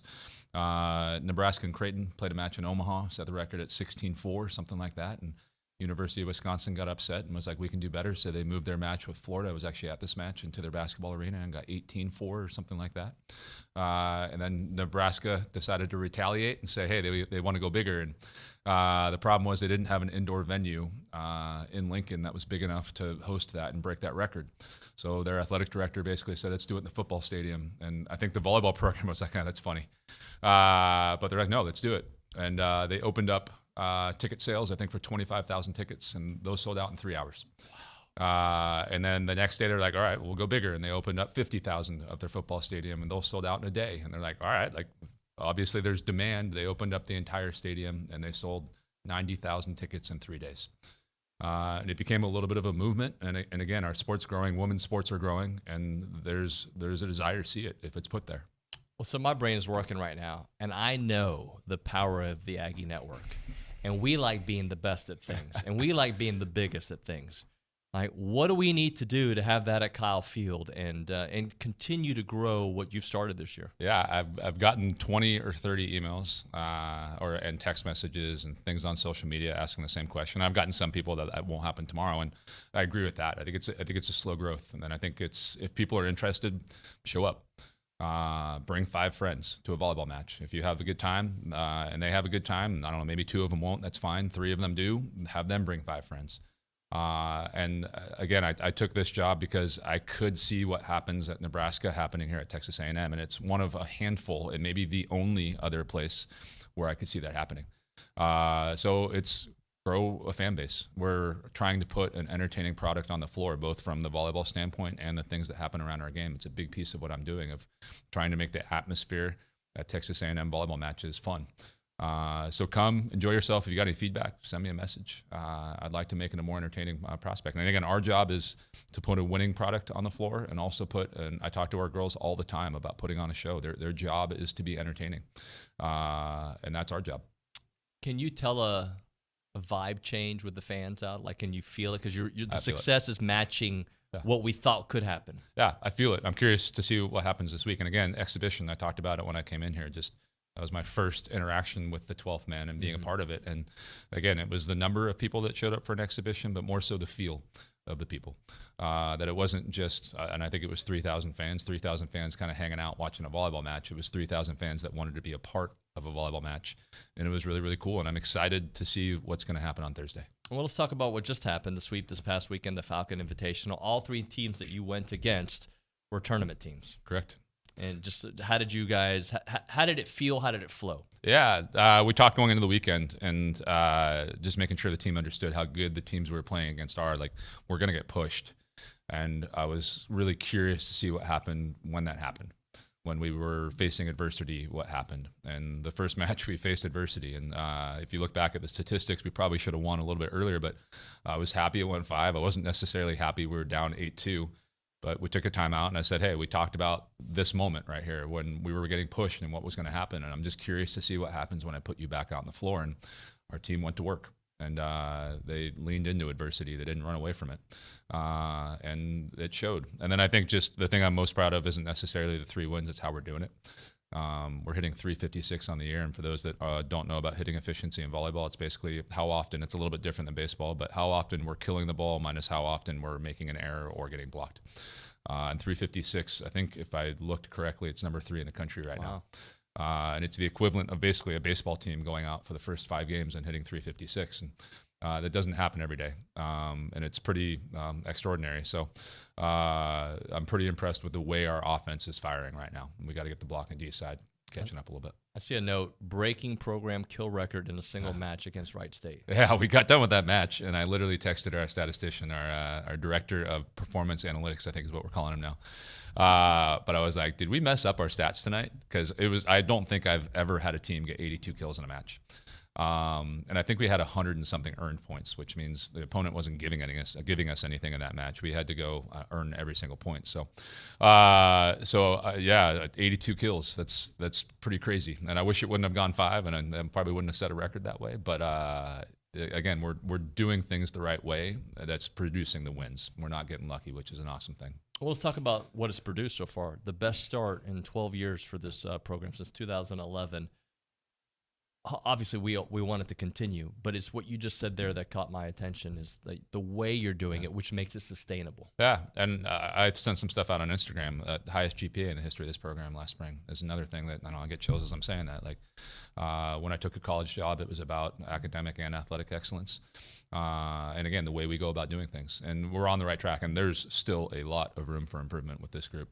So I'm excited to see what happens as we go forward. For you all to grow, though, don't you need to go through these pushing matches, right, where they're like, you want to win, but you need to be challenged? Yeah, we talked about that. We talked about wanting to go to the NCAA tournament. And we talked about in those matches, every single point is going to feel like the end of the 4th set, the 5th set that we had against Wright State. And we shouldn't be running from those opportunities. We should be running towards them of, hey, this is prepping us for what's coming, if that's what we want to do. We talk in our program a lot about alignment, about, hey, like whatever we say we want to do, we're going to live that every single day. Is there a flip of the mindset? So you've had all these games on the road and you've done phenomenal. Now you're at home. It's easy to get comfortable, complacent. Do you talk about those kind of things? Yeah, I was literally thinking about that last night and this morning. I think we need to. I think there's a different pressure, and Bowling Green, small but mighty student section. And I didn't give them the credit that they were due because they made me laugh a couple times inside. But I think there's a difference between kind of standing up to somebody else's student section and then playing for yours. And I think that'll be a little bit of a mind switch. And then I don't think there's a complacency to playing at home. I think the road's a grind, and I'm happy to be home in front of our fans and sleep in our beds and do those things. But it's one of the things that I've been kind of percolating in my head over the last 24 hours. Well, it's been fun to see the start, and we expect to see much more. Do you keep an eye on, or is it too early to what other SEC teams are doing? Yeah, the SEC's killing it right now. And just, again, one of the reasons I took this job, I think the SEC can be the best volleyball conference in the country. I think the addition of the other school in Texas and Oklahoma, I think that's going to add some credibility to what we're doing. You're seeing, Tennessee go 5 with Wisconsin. Somebody else had a 5. Arkansas went 5 with Wisconsin this last week, who's the #1 team in the country. The SEC is going to be a grind. Yeah. It's going to be fun. Like, again, talking about prepping for the postseason, it's going to be a grind, but that's why we're in this conference, is to play meaningful matches every single night. And I think that's going to be the case. And it's going to be awesome. Do you have projections, or do you not allow that to happen, like where you feel like you stack up with the SEC teams? I take a look at it. It's going to be like, Florida's better than I think people were expecting based on some losses that they had. I think Kentucky will be good, but even that, I see this conference being 5 or 6 teams that could contend for #1 right now. And if we keep progressing like we are, we can be in that mix. I don't know if we are right this second, but the velocity of which we're getting better, I think we can be there by the time we get to SEC play if we keep our heads down and make sure we work hard.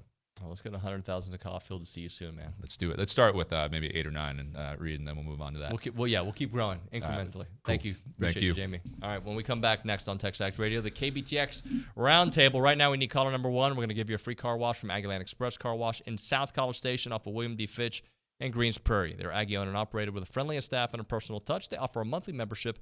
We'll give the first caller a free car wash right now from Aggie Express in South College Station. Just call them up, 979-693-1150. All right, we're back. TexAgs Radio presented by David Gardner's Jewelers. Time for the KBTX Roundtable. Morgan Weaver, Daryl Bruffett with us in studio. Hello, friends. Hello. It's your favorite time of the week. It is. Hey, I got to apologize. I can do it on radio. I had to do this the old... This is TV too, man. Don't forget. TV radio. And what are you looking at? Oh, this is your countdown clock. You thought I was just weird looking that way? Yeah, I thought. What a weirdo. On my shoulder. Camera's right here. Yeah. I had to do the old switcheroo on Saturday. I was supposed to do a hit with you all at the pregame at call it 5:10, 5:15, whatever it was, and I had to push it. So I apologize because I know planning, and poor Nicole had to change it for me. So, but now you guys are here, and we can take all the time we want. It's nice to talk football finally. Like as long as you show up, we're okay. I was never gonna miss it. Nicole texted me, "Are you coming?" Are you coming? Keywon almost called me. He's like, "Do you have David's number?" I'm like, "He's gonna be here. He's gonna be here." I can't tell you how many times we've had people that were scheduled to be on the show, and they just blow you off. Oh. Well, I mean, if they blow off an interview, that's one thing. To blow off a live interview in a television show that's timed to the timed second perfectly, right? Yeah. Well, I have choice words that I can't share. I did text Nicole. I was like, "Oh, that's today," but I was already on my way. Loved that. Yeah, so, all right, Daryl, we'll start with you. What did you think of the performance this past weekend? Man, and I asked the players, and Morgan laughed at me, but I asked the players after the game, man, night and day from a year ago, and I didn't get any bites. But I was very impressed. What they scored in their first 5 offensive possessions. They didn't have a whole lot of offensive penalties. I was a little caught off with the fact that New Mexico actually, was able to move the ball on their opening drive. But, hey, as long as you win, and you win by 4 or 5 touchdowns, I thought it was awesome. Yeah, I agree. I think it's everything you could have hoped for out of a season opener from this team, at least in contrast to last season. I think it gives Aggie fans a little bit of hope because I think I could be wrong, but I read it's the most points they've scored against an FBS opponent since the 7 overtime game. That's a long time. So that was like 2018. Yeah. So yeah, I think you should be happy with the season opener there. And one thing I'll say about New Mexico, especially the first drive or two, I mean, they were just throwing the ball quickly. It was like 2-3 seconds. They were getting it out, and they were moving the chains. And then once they got to midfield, that was it. You were with the people. I was with the people. You were with the people, too, but you were on the air for a long part of this. What was did it feel like excitement? Did it feel like, yes, we believe, or we still need to wait? Yeah, I think it feels a little bit lighter, at least to me. And I feel like there's a little more confidence in this team. It was a little more relaxed. I think people might have been like on edge a little bit to see what was going to happen. But then once things got started, it just was like, right, it's okay. Go ahead. I'm sorry. I was impressed with the fact that, there was some cautious optimism. I think that's kind of a phrase that people use. I think once they got out on the field and you started seeing them move the football and you saw them scoring touchdown after touchdown after touchdown, and you went, Noah Thomas, man, yes sir, feed that man. Right. I thought it went well. Well, she'll tell you. Who are the 2 players? Do you remember who I said to watch out for in this game? I watched the show back, so I know who you said. You said Noah, right? I said Noah and Shamar Turner. Yes. Turner, yeah. Shamar Stewart did a great job too, though. Look, both the Shamars. I get them confused though, because they were 4 and 5, right? The numbers. Yeah. That's also confusing. One's from Miami though. Yes, that'd be Stewart. So we may see a lot of him this week. I kind of want to follow up that point that we were talking about earlier with the fans and just us internally. I had to remind myself a couple different times, this is not last year's team. Like there's moments I'm like, all right, when's the bad coming? Wait, bad doesn't have to come today. Like this is a different team. Do you kind of find yourself in that point like, wait, this is a different offense. We're not going to run into mud anymore.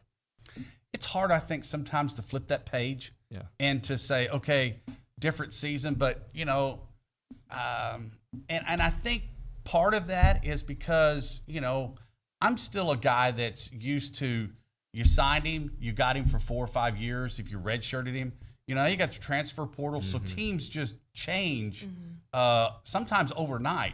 So, yes, you're right. This is a different team. What was on the team a year ago that didn't work out has gone.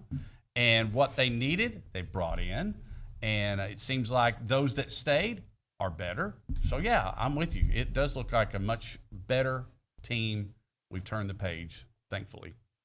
Got to ask you, I mean, we're in 6 minutes into this conversation, and we haven't brought up Connor. Just the difference of having QB1 being that guy. Yeah, I think it makes all the difference because we keep talking about the loaded wide receiver room that you have, but there's no point of them if you can't get them the ball. And I think Connor is that guy that they've been waiting for to get those weapons the ball and be able to have that offensive efficiency that they've been looking for. So I think he's that dude. He looked really great. Now, I'm not knocking Connor, but as much time as he had back there to throw the ball, I think Daryl Bruffett could have looked pretty good on Saturday. Right. Some. Not mobile like Connor is, but I thought the offensive line did a great job of giving him time. Yeah, he credited them too. Yeah, and the fact that he was able to find his targets pretty quickly. I don't know how good New Mexico State's secondary is, so we'll find out a lot more about this team Saturday against a much better Miami team, I think. A couple times last year, you kind of gave us a perspective of seeing things through the lens, right? Like you're targeted in. Does anything jump out at you when you see it that way? Like, because it's a narrow focus. Yeah, so I don't see anybody else. I'm just following the football and seeing what's happening. I did watch Jimbo on I took a couple of plays off, as Morgan and all of them know, because I want to see what Jimbo's like on the sideline. So it's a gamble, because you don't want Noah Thomas to catch the touchdown when you're just watching Jimbo. Right. But he looks so much more relaxed. Yes. Just working up and down the sideline, talking to guys. And, you could see that at point in time when he might be a little disappointed at the way a play came. But I just thought that looking at that, I saw some things that, some people don't see. But he looked very relaxed. Yeah. Anything concerning about the modest running game numbers? And I'll just tell you how I saw it, which I'm doing something that I hate when talk show hosts do, giving their opinion first. But go ahead. It's your show. I feel like we're just New Mexico played you a certain way, so you had to throw it. Yeah. And you took advantage of it. I don't have concerns for it yet, but I think when you're going to go against a team with a much better secondary than New Mexico has, it could be a problem if they can, not saying they will, but if they could shut down all of A&M's wide receivers, you're going to need to get that running game open to open things back up. So I don't think it's a problem yet. Okay. I totally agree with Morgan. I mean, you take what the defense gives you. I think coming in, you knew your strength was going to be throwing the football, and that's exactly what they did. And they did it without making any mistakes. I mean, in terms of, throwing in any interceptions. The one thing that I really thought was impressive, and I know we went 6 minutes without talking about Connor, did they have 2 offensive penalties in the game? They may have had. They one had in the an second half, intentional grounding, I think, by Max. Well, that was in the fourth quarter, and that's just because I think he probably had second or third string offensive linemen in there, and he caught some heat. Right. So he got rid of the football. I think the other was, I wrote it down, an illegal substitution. Yep. Whoop-de-doo. Right. And we used to see a lot more, though. We saw one, right? So that was good to see. But, I mean, I thought that was impressive, too, because a lot of times in season openers, you see a lot of mistakes. I bet if we went back to last year's Sam Houston game, I bet they jumped off sides 3 or 4 times. Yeah. So let's put your coach's hat on, both of you, all right? The wide receiver room. Who do they double? Like, seriously, like, you've got – you double Noah, well, that might mean that Moose is going to get loose on the other edge, or Anias is going to come up the middle and make it. There's a lot of talent around that wide receiver room. And I'm not even talking about the running backs who also played. Reuben Owens was out there at wide receiver at one point. I don't have a clue. Yeah. If I'm a defensive coordinator, man, I'm staying up nights trying to figure out if I can put, one of my guys in a maroon uniform and sneak him out there and try to play 12 on 11. And that may not even be enough. I don't know. I mean, I'm glad it's not my problem. Yeah. Yeah, I don't know who you would double for. You can't. That one. I don't think you can, because then you leave somebody else open, and they're all weapons, and that's a risk that you probably don't want to take. And then maybe what you do is you don't put as much heat on Connor. Well, I mean, that's also a disaster waiting to happen. All right. He picks up 10 or 12 yards. They're going to score eventually. Let's do this. Let's hit a break. We'll come back with KBTX 3 big observations. I know it's cheesy, but I love cheesy. I'm it's all okay. right with it, It's all man. about the cheese. Both of you will come up with some observations. We'll talk about that next here on TexAgs Radio. More of the KBTX roundtable. I was just telling Daryl Morgan how much I enjoyed the new set there at Aggie Park. The set is great. The look was great. Like, it was room. It was awesome. Like, you were with the people. It just looked awesome. I know you guys are proud about that. We are. We're going to try to fine tune some things. I mean, we hate that we have to have that scrim behind us. We're going to see if we can somehow combat Mother Nature a little bit. But, when she's got her bright sun out, there aren't very many lights that can combat with the big fireball in the sky. So, and it's all about in television, it's all about, the look and making sure that things look right. So, but yeah, we're we're pretty pleased with being at Aggie Park. I mean, there's a lot of activity going on over there. And the background is beautiful with the water and the setup. Like, all credit to our engineers because they turned that thing around because we had a run through like the week before, and it did not look like that a week before. Yeah, no, they do a great job. Yeah. I like the addition of the. Yeah, there's blowy like, guy. the thing. I saw that. Hey, that's an Aggie that created that. Is that right? Yeah, and he said, I wish I had his name, and maybe the next time I come up here, I'll have his name for you. The but, blowy thing. Yeah. He was like, I need it to be on the show. But he's an Aggie, and he said it would fulfill my life's work if it was on your Aggie Game Day show. So Lori said, bring it on. Let's go. Yeah. so- find out that name. Yeah, I want to know. It was cool. All right, so we're going to do this thing called the KBTX Big Three. They're going to come up with 3 observations. It could be about the game, something they noticed, something that they expect to see. And Morgan, we're going to start with you. What are your 3 big observations? 3. Okay, I have complete confidence in Connor Wigman. I know you can't take a lot from game 1. I don't want it to be so definitive, but I have a lot of confidence in him. I'm not saying put him on the Heisman watch list, but I think Aggie fans can just breathe a sigh of relief with him back there. And then my second one is obvious. The wide receiver room is dangerous and loaded like we've been talking about all season. I mean, you can give it to anybody and they can make something happen. Third is just good vibes. Yeah. That's just like when you feel, right? I just thought it was very light. Jimbo said it was fun with Bobby Petrino. So, yeah, those are my 3. By the way, I think we don't have to apologize for being optimistic based on one sorry. game.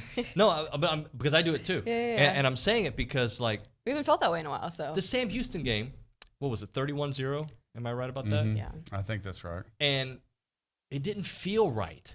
Even though they won comfortably at the half, there was the delay that kind of added to it too. It didn't feel right. We know what happened after that. This felt right. So I don't think we have to apologize. Daryl? My big 3, it was funny. Connor Wigman's old high school coach is a friend of mine, David Raffield, who used to coach at Consolidated. And I think after Connor threw his 2nd or 3rd touchdown pass, I get this text message and says, I don't know, but I think the guy had a pretty good high school coach too. And I just kind of laughed. But yeah, Connor picked up right where he left off. I think he makes great decisions. And I think, you got to have that in a quarterback. So that's my first one. My second one was I like the fact that they played and they didn't make a lot of mistakes. Now, I know that defensively they had some personal foul penalties. I know that in one of them, Tyreek Chappelle's walking back and some big, New Mexico jug butt just kind of pops him in the chin. Well, his natural reaction is to hit him back. Right. I got that. He got flagged because they always catch the second guy. They don't ever catch the first punch. But Jimbo talks about it, self-inflicted wounds. I appreciated the fact that they didn't take a lot of steps backwards with a bunch of stupid penalties. And then I guess my third observation was the fans. I mean, it was hotter than the Dickens out there. Yeah. But they didn't care. They turned out to watch their Aggies, support their Aggies, turn the page from 5 and 7. Morgan and Nicole laugh at me about, I get a lot of cutaways after touchdowns.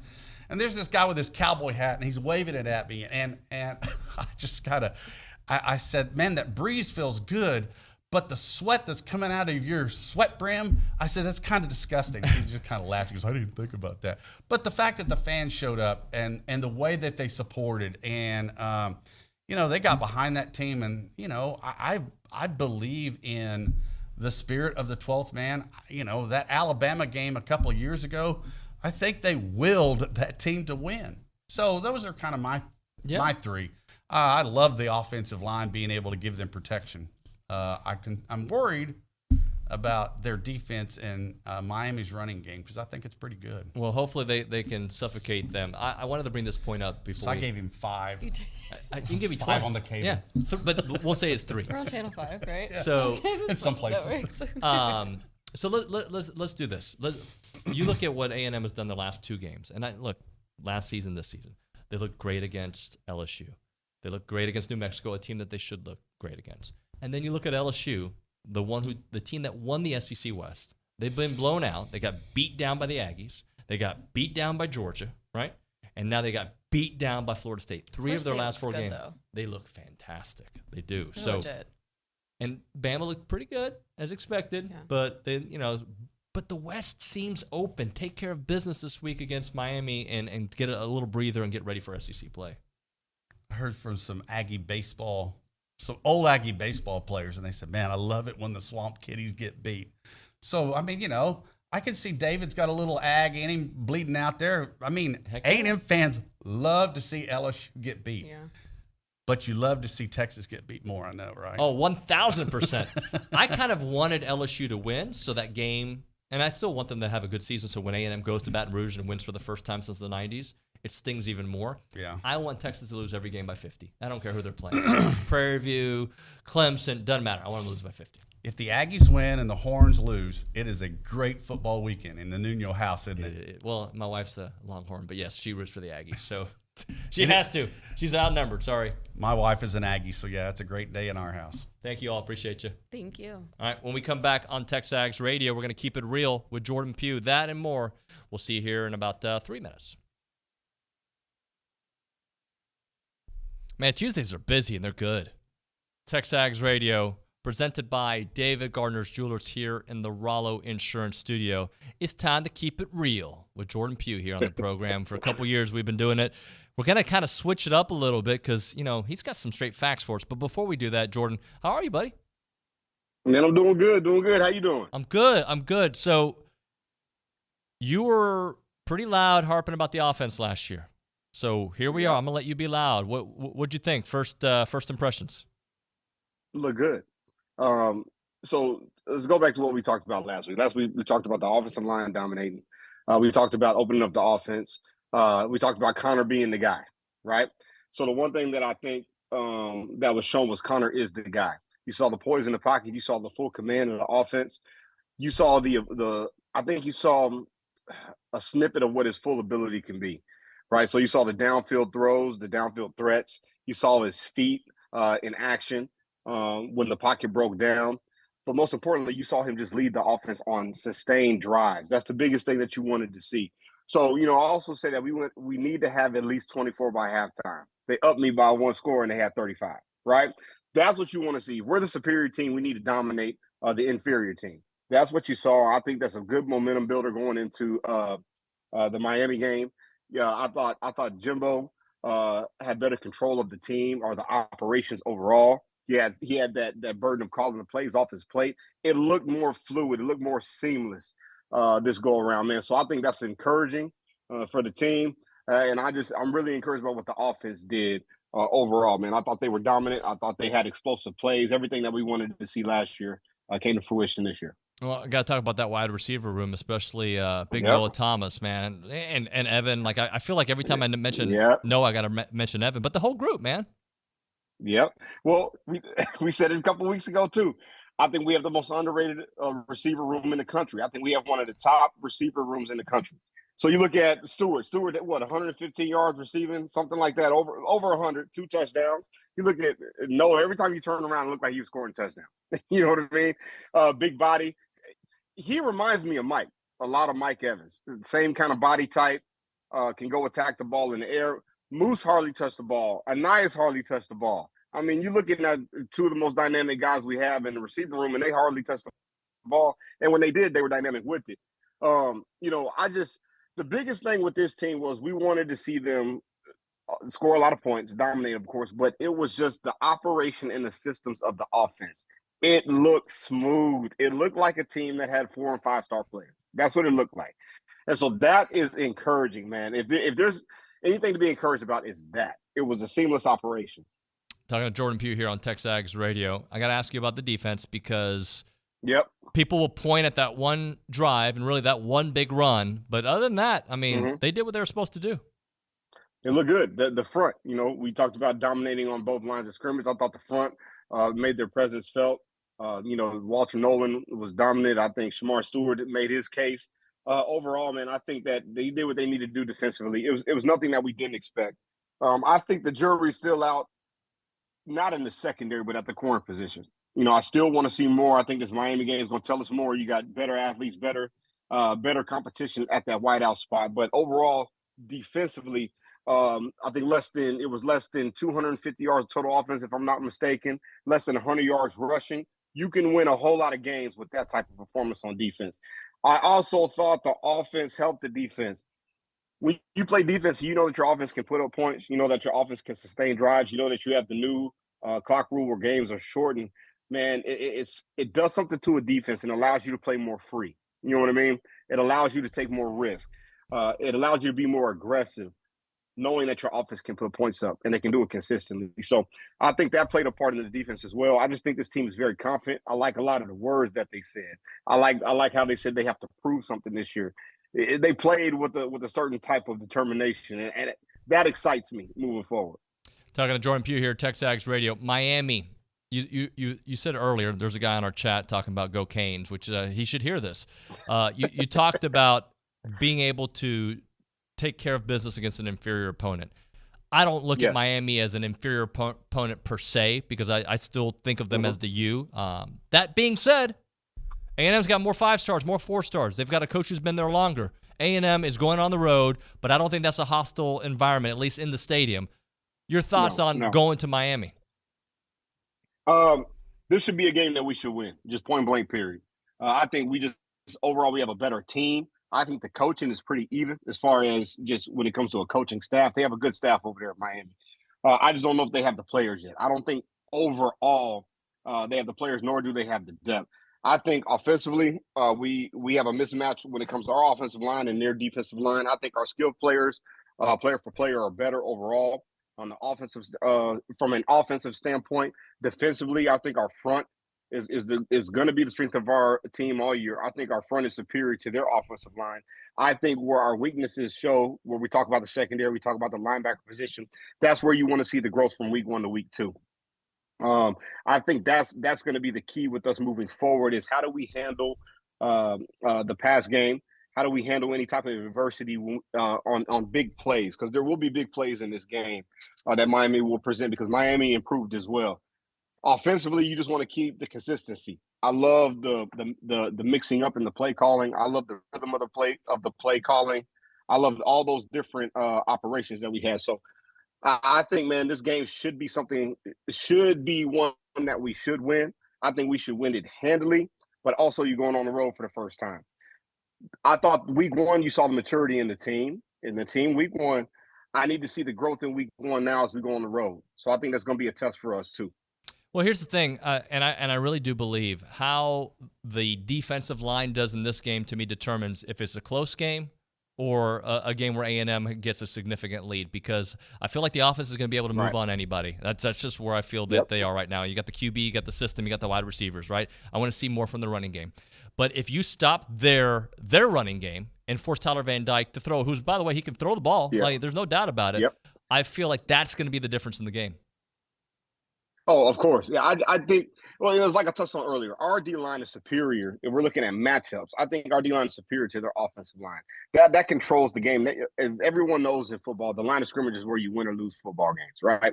And you're looking at a splash play. So when the D-line is not getting pressure, that's when you have a lot more big plays, a lot more splash plays.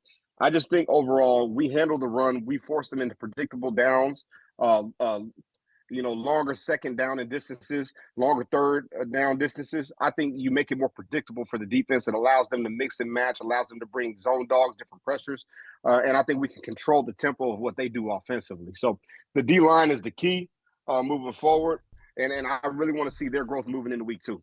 How about this? I don't think I complained once about a 3-man front. And by the way, I believe a 3-man front works on certain occasions, but I don't remember thinking it much. Did you?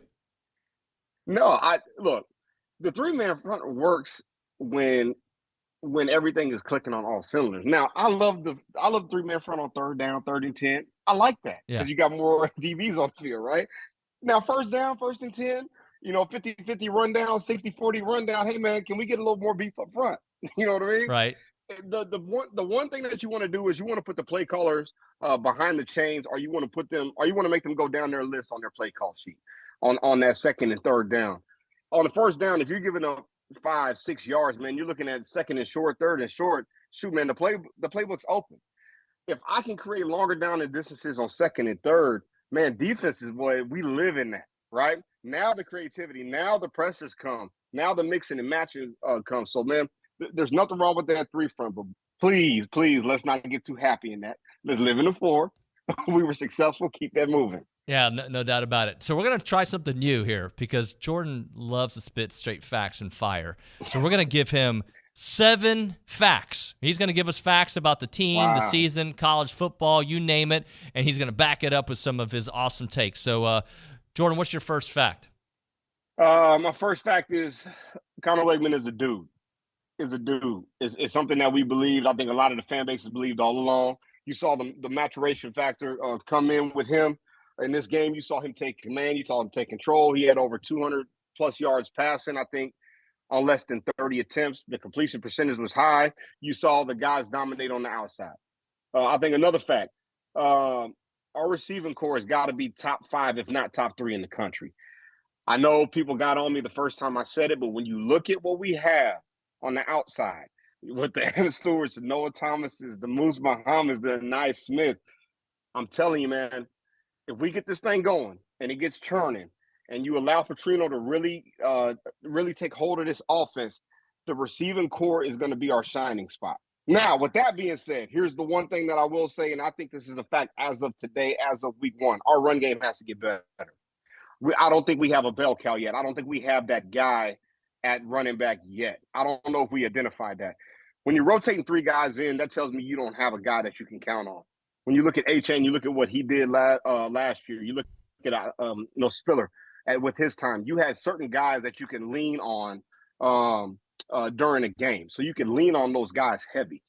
Who is that guy that we can lean on? You got Moss, you got Ruben Owens of the world. I just don't know what that looks like from that particular position.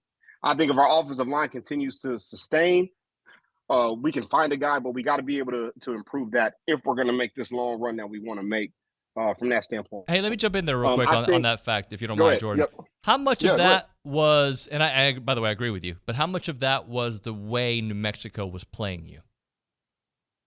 I don't think that had anything to do with it. At the beginning of the week, I told you we were the superior team.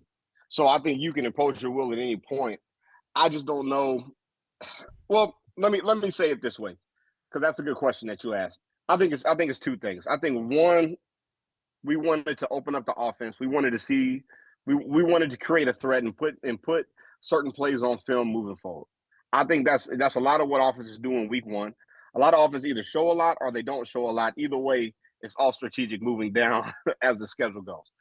Also, at the same time, I think we had a harder time getting a guy going offensively. Now, part of that can be the rotation that they had the guys in, but I think you only have a rotation in the running back position if you don't know who that guy is, because you're trying to find out who that guy is. Kind of like with Ohio State, kind of at their QB position, for example, to give some people context. You're looking for the guy. Who is the guy?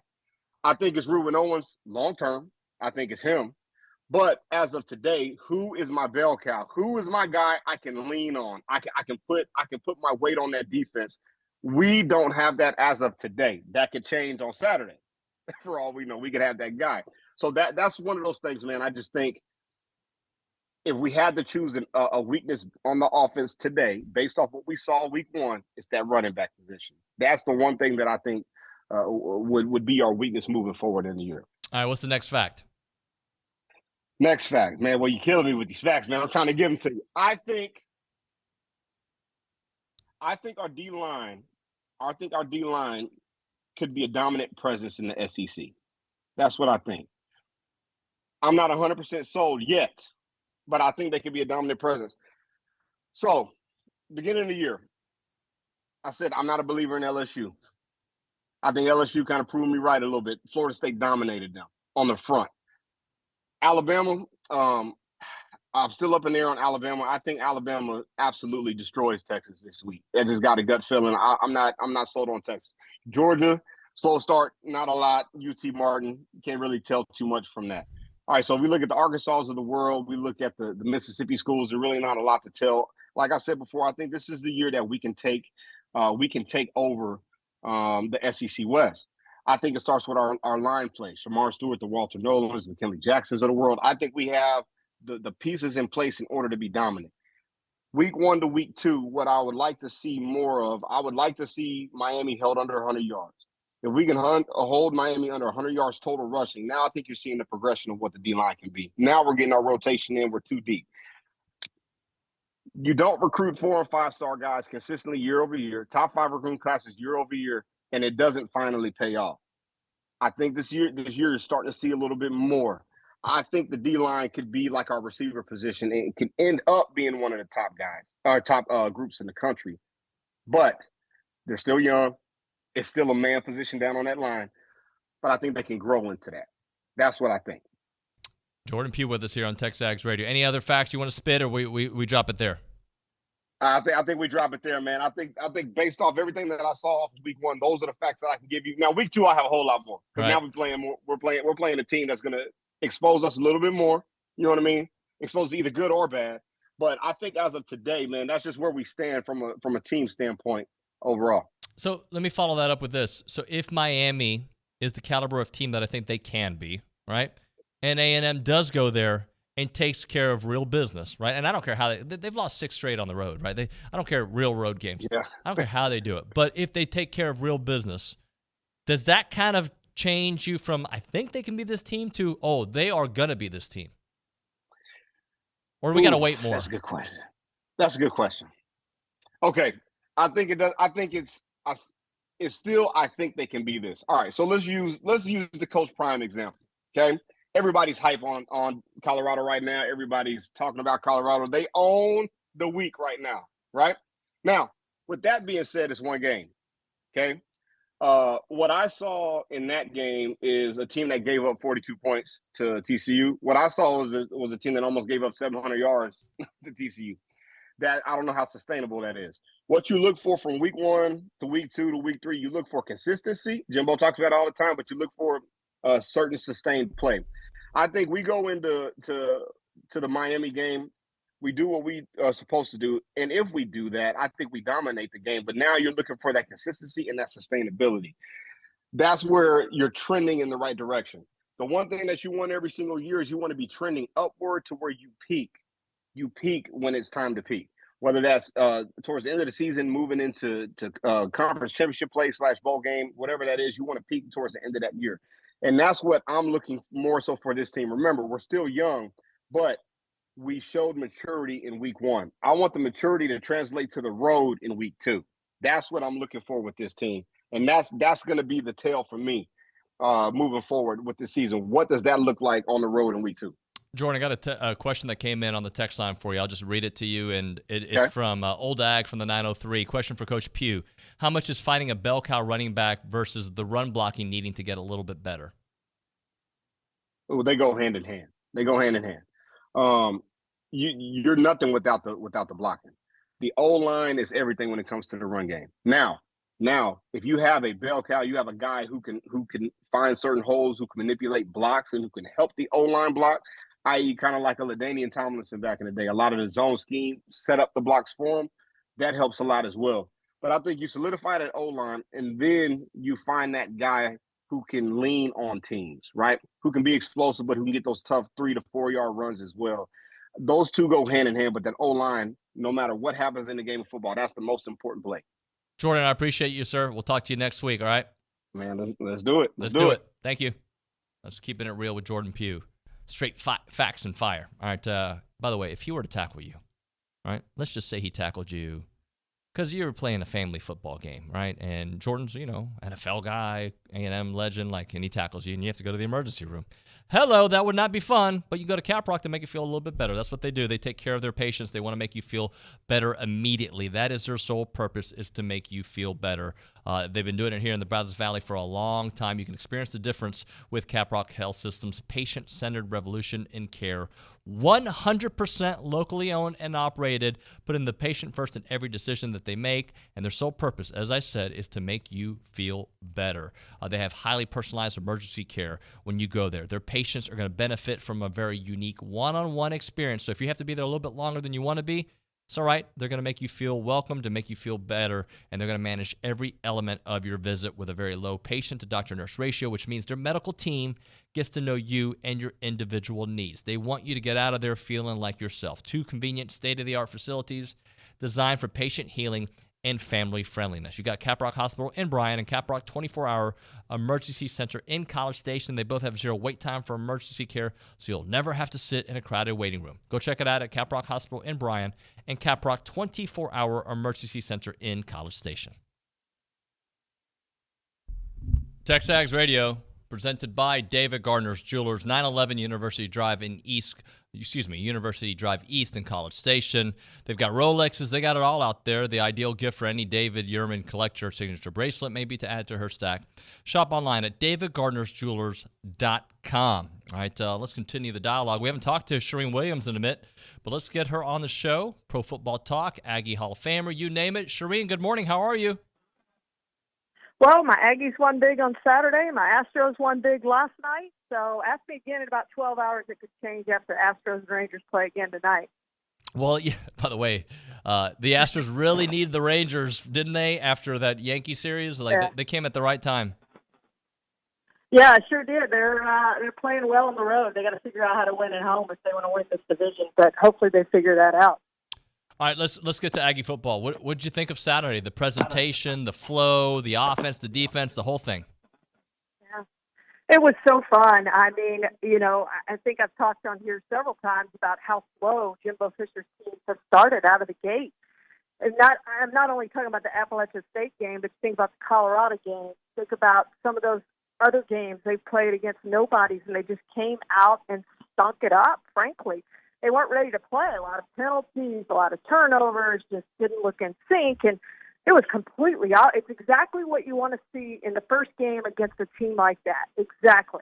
Came out, dominated, and went home. And fairly injury-free, I think. So that's exactly what you wanted to see. And I know everyone's giving Petrino a lot of love, and they should.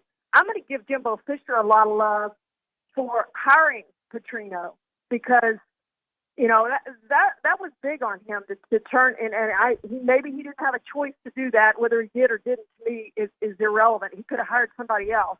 He hired the perfect guy for that job, and you can see the difference on that offense. It's amazing. So it's exciting.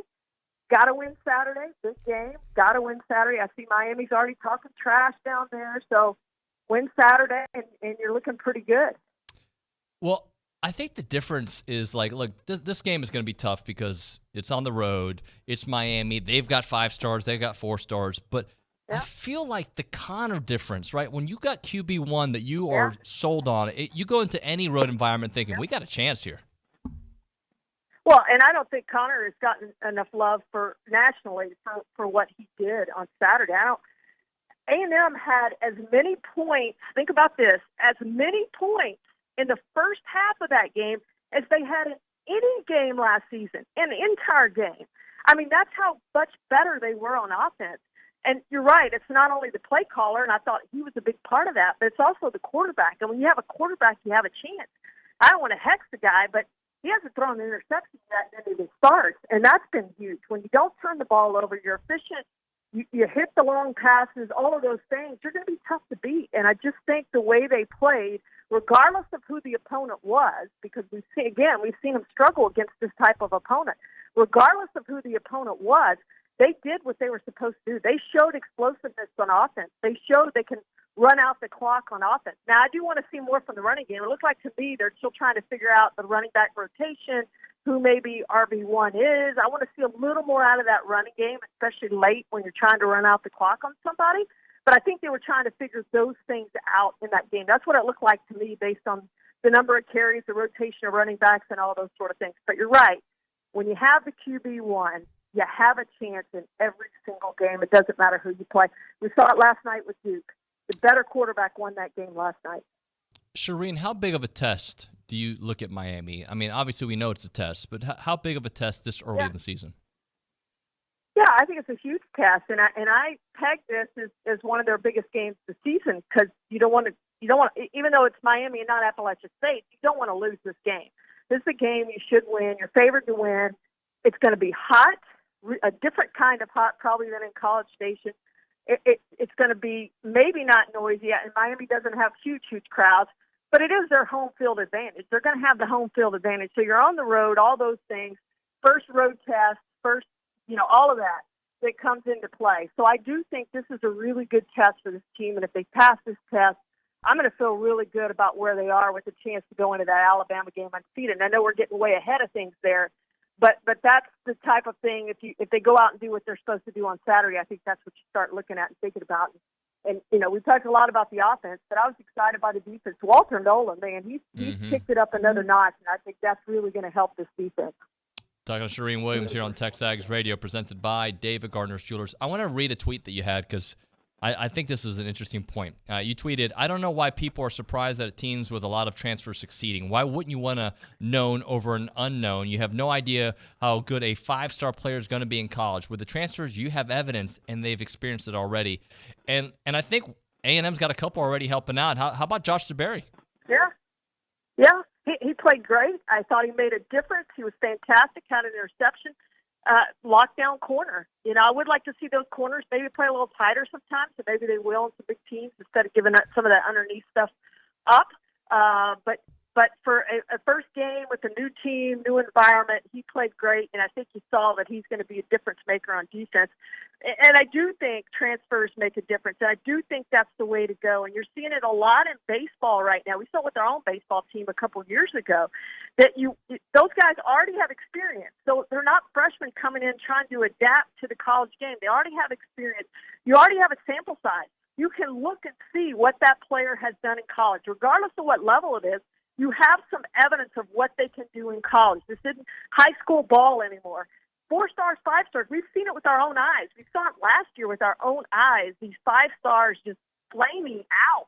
And you get these transfers in who have played, who have been in the biggest games, who have done all the things you want them to do at your school.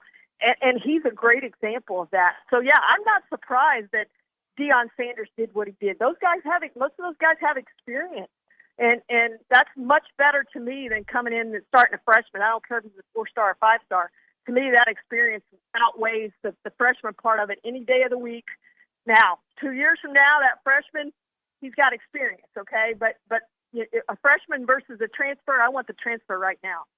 Shireen, a week from today, we'll be able to talk about Aggies and the NFL. I'm really looking forward to doing that. Yeah. Let's talk for a moment Dak's preseason. Not an Aggie, but just a Cowboy thought. How do you think his preseason went? Well, he didn't play, and I'm at the gym, and I just told a Cowboys fan up there, he said, "What do you think?" And I said, "Here's my problem. Cowboys haven't won their first game of the season since 2019. That's also the last time they played their starters in the preseason. That is not a coincidence. When you play your starters in the preseason, as Robert Saleh says, you can't coach scared. And when you don't play your starters in the preseason, you're coaching scared.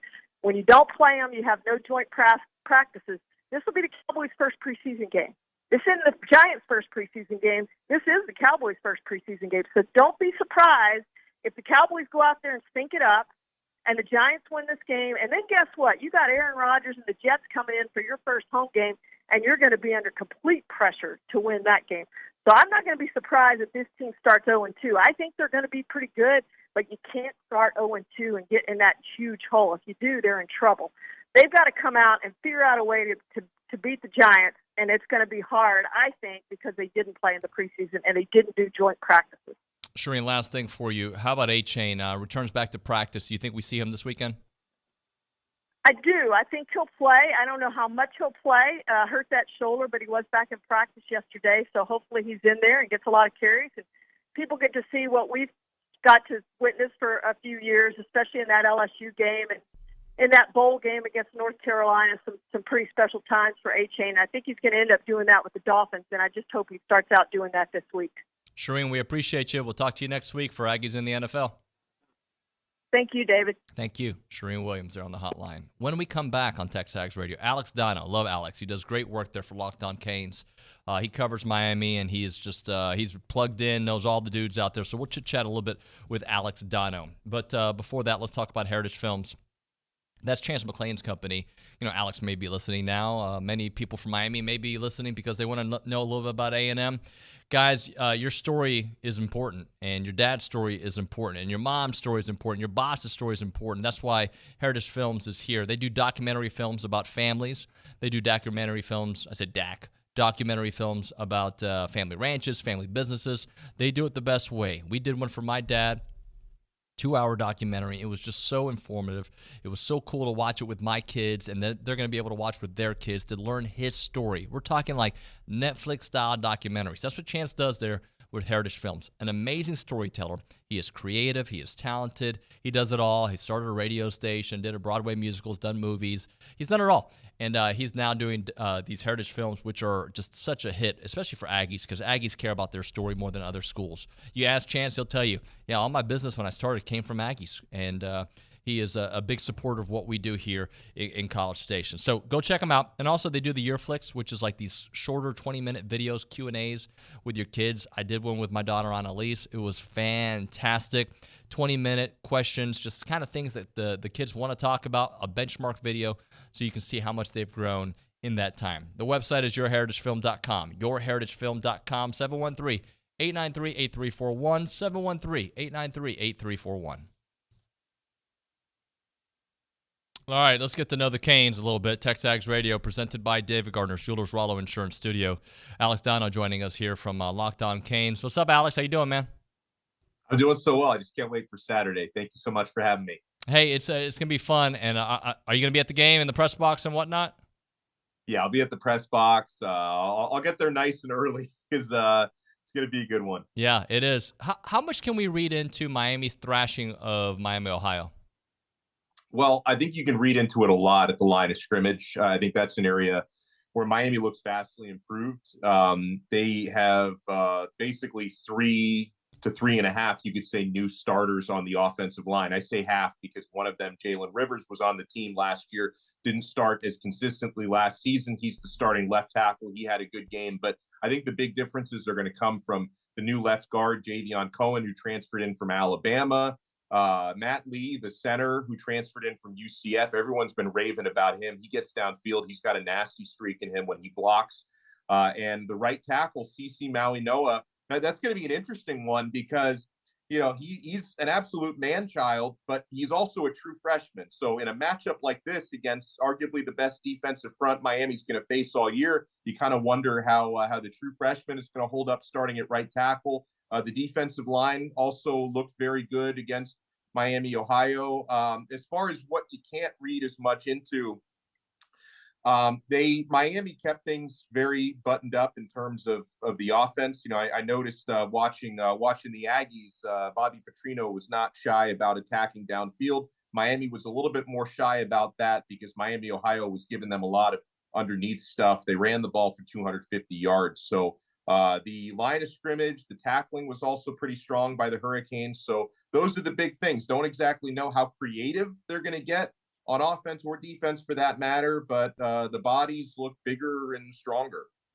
Talking to Alex Dono here on TexAgs Radio, presented by David Gardner's Jewelers. All right, so last year when Miami came to Caulfield, 100,000 folks. I saw a lot of Miami fans, by the way. It was a nice environment.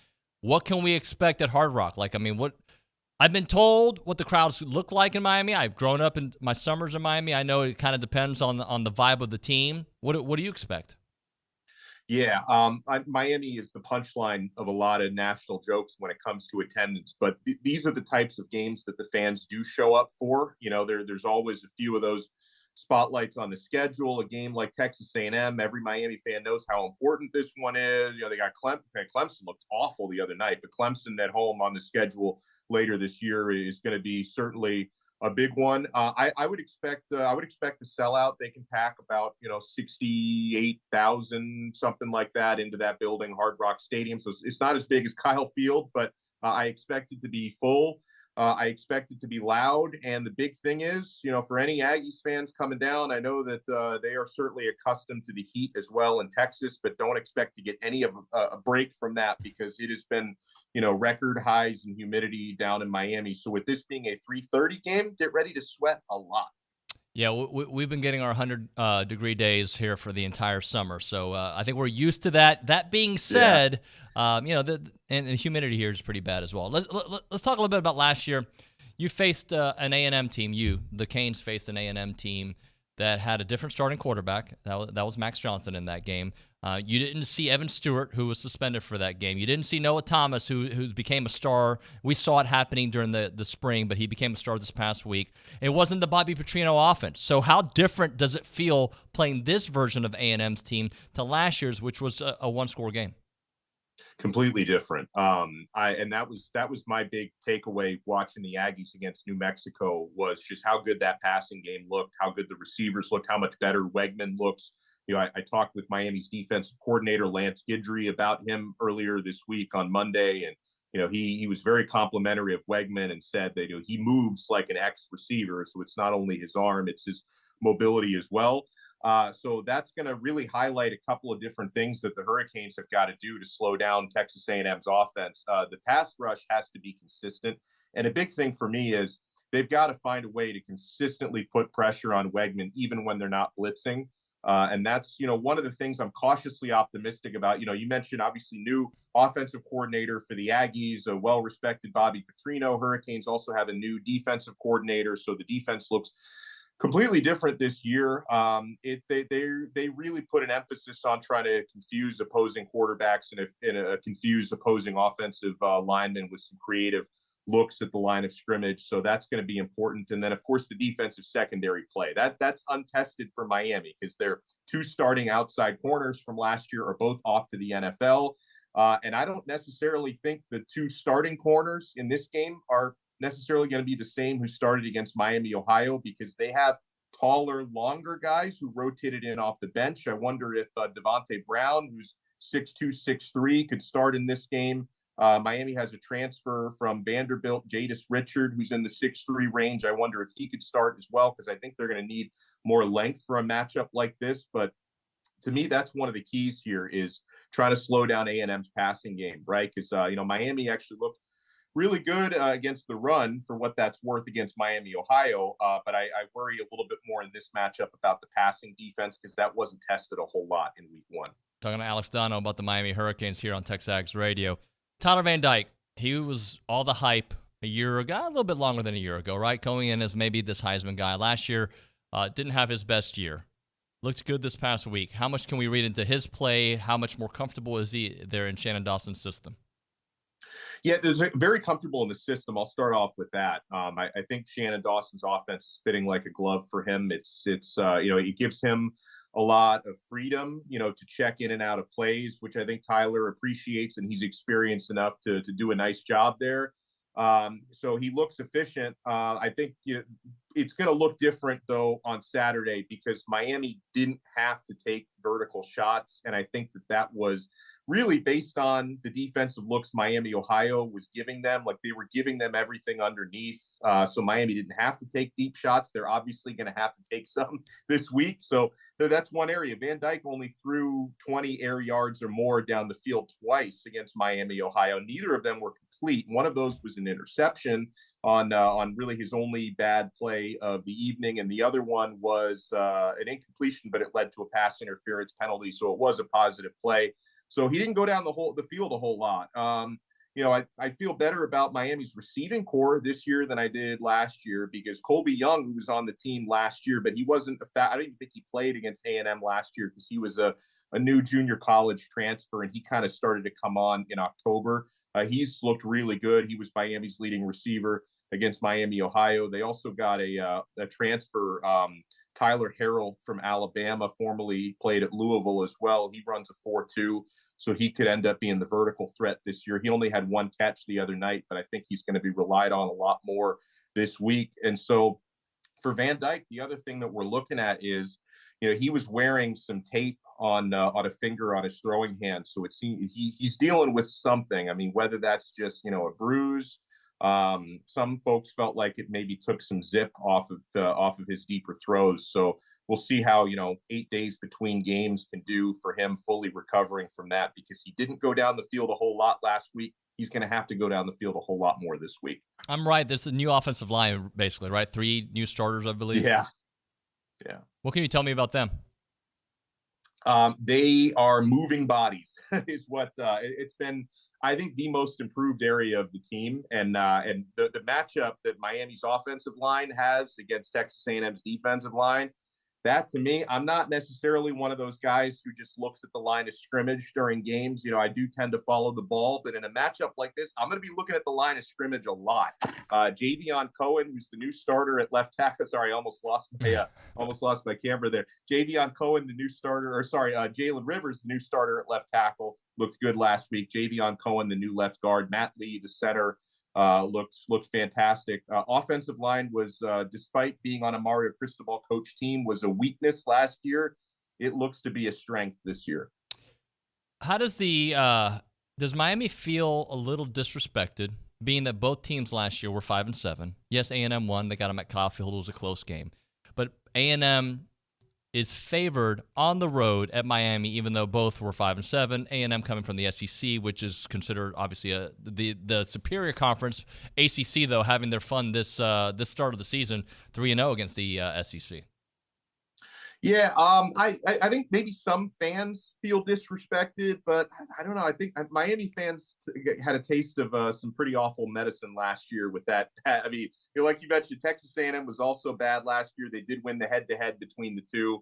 So Miami fans were pretty down and out. I think everyone is cautiously optimistic that the team is more talented this year, but I think there's kind of like a fool me once, shame on me, fool me twice, shame on you mentality, because Miami fans expected the team to be a lot better than they were last season. So I think it's more of a hesitant approach.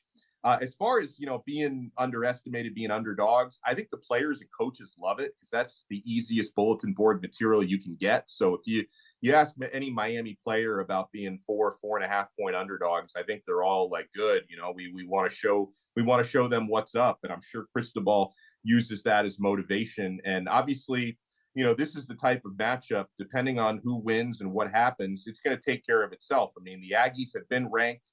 They'll probably move up a little bit if they beat Miami. And if Miami beats A&M, you're going to get into that top 25, right? You're not in it to this point, but if you can get that win at home, the problem takes care of itself. You're probably somewhere in the 20s next week. Alex, last thing for you. A&M struggled stopping the run last year. We think the defensive line has matured and some of those 4 or 5-star guys are feeling better. We'll see how things play out, but how much do you think Miami will rely on that running game that I think, eclipsed over 200 yards this past week, 250 roughly? Yeah, 250. Yeah, they hit that's going to be, it's one of those things where I've said it a couple times. The Hurricanes will need to go vertical more just to, keep the defense honest against the run, but running game looked fantastic last week. I know it was against Miami, Ohio, but I also wasn't surprised because I talk about how improved the offensive line is from last year. The stable of running backs, it appears to be one of, if not the strongest in the ACC from top to bottom, because they've got 4 guys who are all starting caliber guys in the Hurricanes backfield. Henry Parrish is the experienced one who usually, starts the game and gets the bulk of the work, but keep your eyes out for number 22, a true freshman out of one of the big high schools down here, American Heritage, Mark Fletcher, who, he's a grown man. I mean, he's only 18 years old, so we'll see how he does in picking up blitzes and stuff in pass pro. But in terms of running the ball, he's a 225-pound, 6'2" bowling ball. He had a really good debut last week. I really like A.J. Allen, who's a transfer running back from Nebraska, who's really explosive, has good vision. And so far, knock on wood, Don Chaney Jr. is still healthy. He looked good last week. He's essentially missed the past 2 seasons due to various injuries, but he's healthy right now. So that's another strength of the Hurricanes. And believe me, they're going to test it out early and see if they can run up the gut of that defense, right? We're going to get a pretty good idea in the first quarter what kind of success Miami can have on the ground, because they consider that O-line and that running game to be the strengths of their offense. I did have a brain fart. I forgot that Tennessee did beat Virginia, so the SEC did have that one. Hey, that's right. Yeah. That was a blowout too. I forgot about that one as well. 30 seconds or less. How does Miami feel about the ACC? We hear so much about Florida State and Clemson and North Carolina. What about Miami? I think they eventually want out, but they have been more quiet about it. I think they're going to let Florida State, Clemson, North Carolina be the ones to kind of decide the fate of the conference and then see how the dust settles and then go from there. But I don't really think anyone feels that great about the future of the ACC right now. Appreciate you, Alex. I'll see you on Saturday. All right, bud? My pleasure. Have a great day. Thank you very much, Alex Dono, Locked On Canes. When we come back, we've got some stats for you. That's right. We'll get into that and some of your text messages on the hotline next on TexAgs Radio. All right, we're back. TexAgs Radio, presented by David Gardner's Jewelers here in the Rollo Insurance Studio. So Ethan Jones, who does our stats for us here, our stat junkie, our basketball enthusiast, took a deep dive into the new look offense. So what are some trends, some things that you noticed here in the first game? Okay, first we're going to start off. I'm going to compare the New Mexico game to the Sam Houston game, first game last year. And starting off, like in the Sam Houston game, more yards, 497 versus 411. More yards per play, 7.4 versus 6.5. So it kind of seems weird, right? New Mexico seemed like a smoother game. And the big reason why New Mexico looked much better, even though the yards were better in Sam Houston, is we found ways to get points. So like no percent of possessions that ended in points, Sam Houston game, only 38.5. In the New Mexico game, 72.7. Also, no turnovers in this game. That was a problem all last year. This year, 0 turnovers in New Mexico, 2 turnovers for Sam Houston State. So finally, when we got into the red zone, we had 5 red zone trips, all 5 ended in points. When we got down to New Mexico's side of the field, we scored. I would have never thought that there was more yards in the Sam Houston game, just the way the game felt. But you're right. When you end your drives with turnovers and you end without points, it feels like it just slows it all down. Let's talk about Connor. Connor, what a game. Like, he looks so good. So Connor had a 78.3 completion percentage, and that's a higher completion percentage than any other Texas A&M quarterback for last year. Also the third highest in a single game of any Texas A&M QB under Jimbo Fisher. Only Kellen Mond in 2020 did twice, but he was insane in 2020. And 2020 was a very good year. Yeah, so this is a good sign. Also, Connor Wigman has had 155 passing attempts in his career. None of them have resulted in an interception. He just does not throw interceptions. That was a problem with Haynes King. That was a problem with quarterbacks before Connor. So hold on, I'm trying to do the math. 13 touchdown passes to 0 interceptions so far in his A&M career, which is insane. Like, we haven't seen that with A&M QB. Even Kellen Mond every once in a while would struggle with interceptions. Connor Wegman so far, not at all. Your last stat here, Connor throws for 5 touchdowns, the most in a non-overtime game by a Texas A&M quarterback under Jimbo Fisher. It's been fun, man, hasn't it? It has. It was a really good game. It was awesome to watch. Our offense actually looking smooth against a lower-level team. All right, good stuff there, Ethan. Thank you very much. All right, that's going to do it for TexAgs Radio. I got to record up to the second college football here in a few minutes. We'll have a new episode on that one. Alyssa Lang going to be joining us there on that program. We'll unleash that tomorrow afternoon. That's going to do it for TexAgs Radio on a Tuesday. My thanks to all the guests that were on the program. We had a bunch of them. I don't know if I have time to read them all, but just you know who they are. OB, Jamie McCoy, Jamie Morrison, the KBTX Roundtable, Jordan Pugh, Shireen Williams, Alex Dano, and, of course, Ethan there. We'll see you mañana.